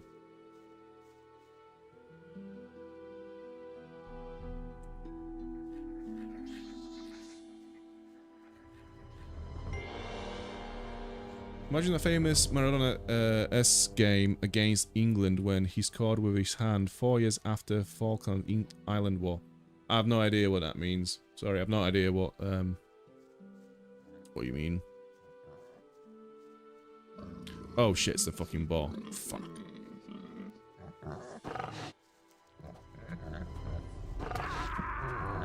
Right, snap a weed. All right. So much for you, filthy beast. Comparing video games with those stuff that doesn't even make sense. In what sense do you mean? Like, what? I'm not comparing video games to sport directly. What I'm saying is that there are links between violence and football. And there are no links between video games and violence. And whenever anything happens, like a big act of violence, video games always get the blame. So think about politicians, think about media. There's always like, oh, it happened because he played GTA. It happened because he played whatever game, right? And psychologically, there are no links between violence and video games. I'm talking more about the press and how things get pinned on people.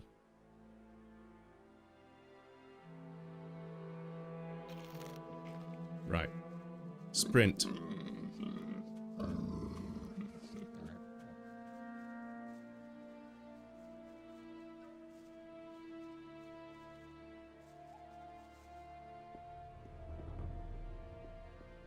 Wow, that was very quick, 15 seconds. Like, that just went. Okay, so we can see one massive ship. We can see a mountain just disappears in the middle. Like, it just kind of cuts off. And the entire city in this one big shot. That's actually quite a view. I think the loading, what is it? The loading distance in this mod allows for some really cool views. Like, that is a lot. In the vanilla game, you would not be able to see, like, the tower in the distance, for example. Like, you would not be able to see the entire city. Like, Lobart's farm is over there. That's actually really cool. Hell yeah. Shipwreck? I don't think you can actually get to a shipwreck. I think... Yeah, like... So there is kind of like an invisible wall in this game, in the sea, where if you get far enough, it doesn't just like stop you. What happens is you just get eaten by a big water monster, and that's so cool.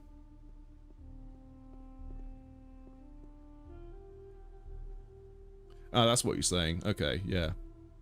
There's a bit of a violence when the hero gets a Bloodwind's head at some point in the game. Yeah, I mean, yeah, of course, like, video games are violent. Like, there are violent things that you do. Like, I mean, you know, look at Diablo.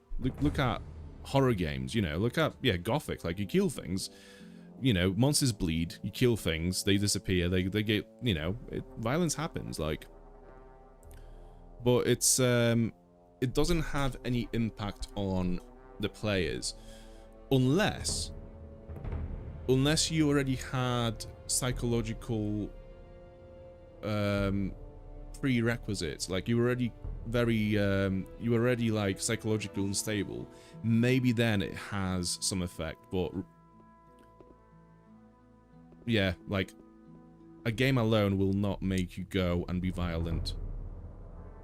In fact, it's quite interesting because there was a study where someone had studied players, GTA players, and they found that people who have never committed a crime in real life, they often like to roleplay in those games as a criminal. So they'll go out and go on a massive killing spree and do all the very, you know, nasty things that, you know, like the very violent things in the game.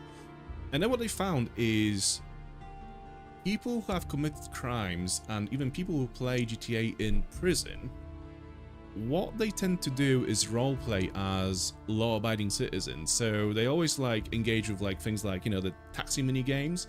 You know, they'll roleplay as cops. They'll do all those like nice things. So it's interesting how we like to roleplay in video games something that we are not in real life. But yeah, that's just one of the studies that happened at some point that has found something interesting about humans. I myself have done a study when I was doing my master's degree at uni for in psychology. My study was on links between violence, aggression, and video games, and so what the setup was, my theory was that people who... It was a questionnaire, so basically I would find out what games you like to play. So you'd have role-playing games, shooting games, sport games, and strategy games, like all categorized into their own categories. And like the first part of the questionnaire would find out what games you like to play. And then the rest of the questionnaire was basically borrowed questionnaire from a study which was set out to analyze people's violence and aggression levels. So essentially, I would find out what games you like to play and whether you are aggressive and violent, and if so, in what ways. And then my theory was that people that play games like shooting games, GTA, etc., would be more violent and aggressive than the rest. And absolutely no links. Like, all the different categories were pretty much the same. There was no difference.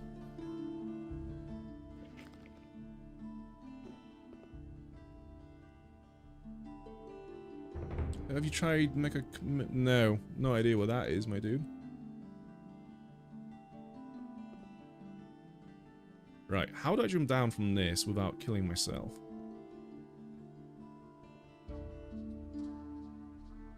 That is way too high. That's not gonna work. You do have to jump down into the water, I think, at this point. No, that's too far still. Right, is it onto this little rock here, and then you jump down from here? Yeah, I think that's it. Right, cool. Quick save, just in case I fuck up again.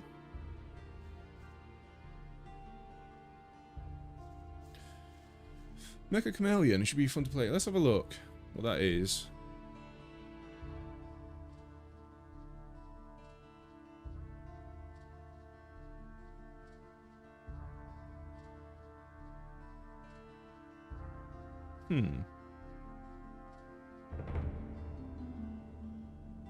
Okay, it looks like I'm gonna have to like proper look into it just to see what it is.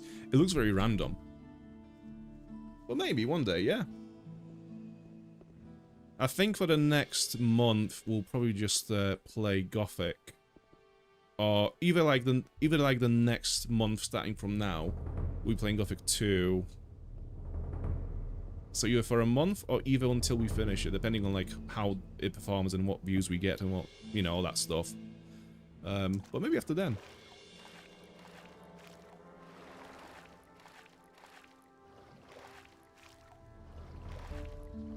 Okay, and we made our way to Khorinis.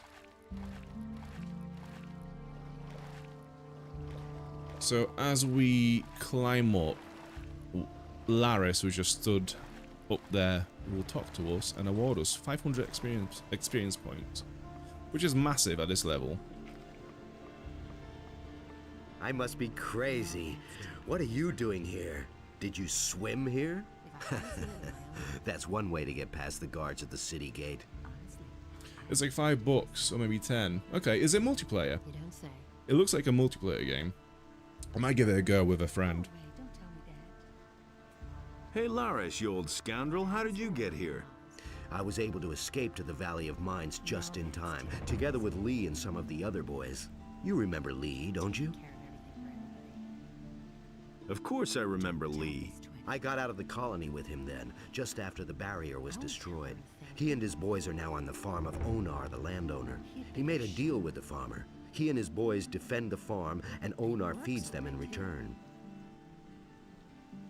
That's an open secret. I must talk to the Paladins, by any means. What do you want from them? They've got a powerful amulet, the Eye of Innos. I must have it. And you think they'll give it to you? You'll never get into the upper end of town. I'll find a way somehow. Sure. If you want to ingratiate yourself with the citizens or play errand boy for the militia. Do you know why the Paladins are here? Nobody knows for sure. Lots of people think it's because of the orcs, but I think there's another reason. It probably has something to do with the old penal colony. Now that's typical, isn't it? Tell me more about Lee and his mercenaries. What do you want to know? Honestly, I witnessed it myself. The difference between those, the voice acting lines, like... And it's gonna get even worse. I mean, honestly, like, who directed the voice acting for this game and for the expansion? Because it's a shit show. I mean, I love the game, but that one part is just so random. How do I find the landowner's farm? It's quite simple. 15 players you at leave one the time. seaport by the east gate and then follow the path towards the east. Don't tell this I can take you there if you want. He simply talks. That Mo guy at the bar is top 3 annoying characters. Always had to go around him. Oh yeah, at the start you always have to go around him because most of the time you can't actually beat him up. Yeah, he's too powerful. He is annoying, yeah. I have to say, like, Mud from Gothic 1 is probably the most annoying character in video games. Yeah, let me know what this game actually is, because it looks really random. It seems like a lot is going on in that game from the screenshots that I've seen on just then, a minute ago. Why aren't you with Lee and his mercenaries? But I am, just not on the farm. You could say I'm our outpost in the city. We don't want the ship to sail without us.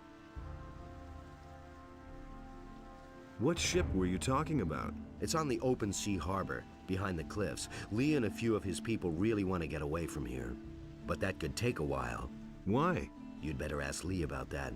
If you meet him, he's got plans. So, I think Mo is actually, like... One sec. Yeah, so I think Mo, this guy over here, is actually, even though he's very dislikable, I think he's actually a very brilliant NPC in this game, because you meet him early on in the game, and 9 out of 10 times he will just beat you up, right? So he's a massive nuisance for a new player. And he's like the first sort of difficulty spike, like a challenge, where it's like, as a player, you want to work towards being able to beat him up. And then when you do, it feels so good because, like, you realize, like, oh, nice, I'm getting stronger because I managed to kill this, beat up this guy that was causing me so much trouble. So in that sense, I think he's he's a genius character. What is that? Oh, that's a flag. Right, let's see if we can beat him up already. Let's have a stew. And let's have a look.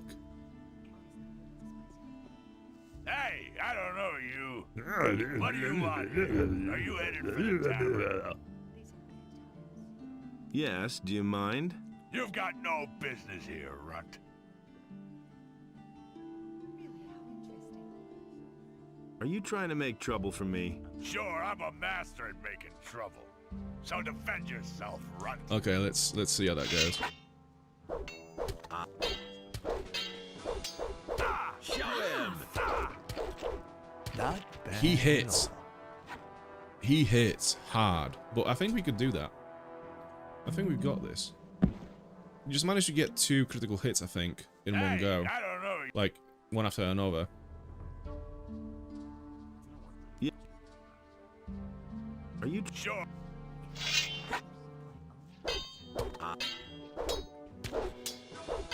Give it your all. Give it your all. not bad? Fuck, I need... Right. We can do this. I just need to get the timings right for the combo. Mecha Chameleon is a multiplayer party hide-and-seek game where players are divided into hiders and seekers. Cool. If you're a hider, you start as a plain white character and move paint yourself to match the colors and patterns of the environment. Then strike a convincing pose to blend in like a part of the scenery. Damn, that sounds mental. Wow. Okay, I'm gonna have to look it up because that sounds quite mental. I want to see how what that looks like in action. The seekers must carefully inspect the map and find every hidden player before the timer runs out. Unlike traditional stealth games, success depends more on creativity. Yeah, that sounds very cool.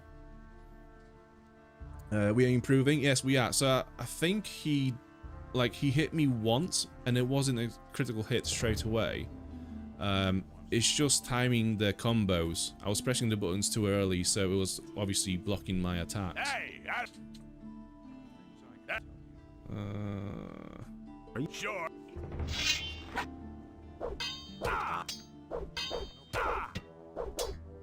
him. And then my attacks were doing no damage whatsoever. Didn't get a single critical then.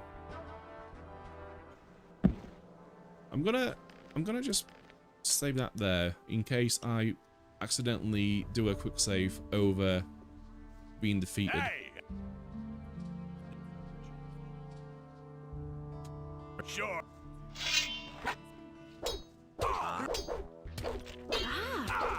Hit him. Whack him. Whack him! Yeah, she knows. Let him have it. She must have watched the channel before. Not bad. Hell yeah!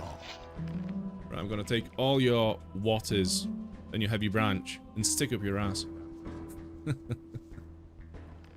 Okay, let's heal up. So how much does that heal? 50. That's just about what we need, but it's gonna be a waste healing potion like that.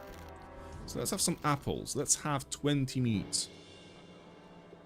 We'll see about that. Do I actually have any proper food? Or just mushrooms? Right, we are living off mushrooms and berries for now.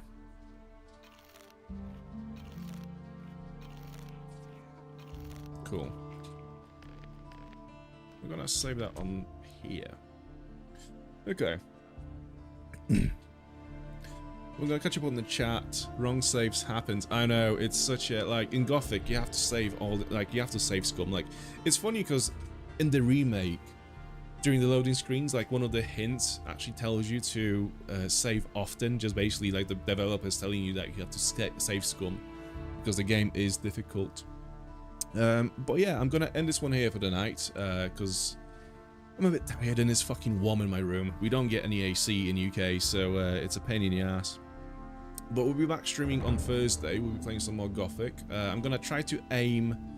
In the next stream, I'm gonna try to get a job in Khorinis and become a citizen of Khorinis, and maybe do a little bit more as well. We'll see how what time allows for. And then on Friday, we'll either have a video where I will discuss my early thoughts on Assassin's Creed Black Flag Resynced, or maybe the whole conversation around PlayStation, Sony, and physical media in general. Yeah, we'll see what happens. I'm not sure which one I'm set on at the moment, but it'll be one of them for sure. So yeah, thank you very much for watching. I do appreciate it. Nice to meet you guys as well. And what's my Discord? I haven't got a Discord. I probably need to start one, don't I? Yeah. Yeah. For now, it's just on here, sadly. So I'm happy to connect with you there. Yeah. Do you know what? Just stick around on the channel for now, and when I have a Discord, I'll let you know. I think in the future we'll definitely need to use a Discord at some point for some of the things I'm gonna try to do. More like community-driven stuff.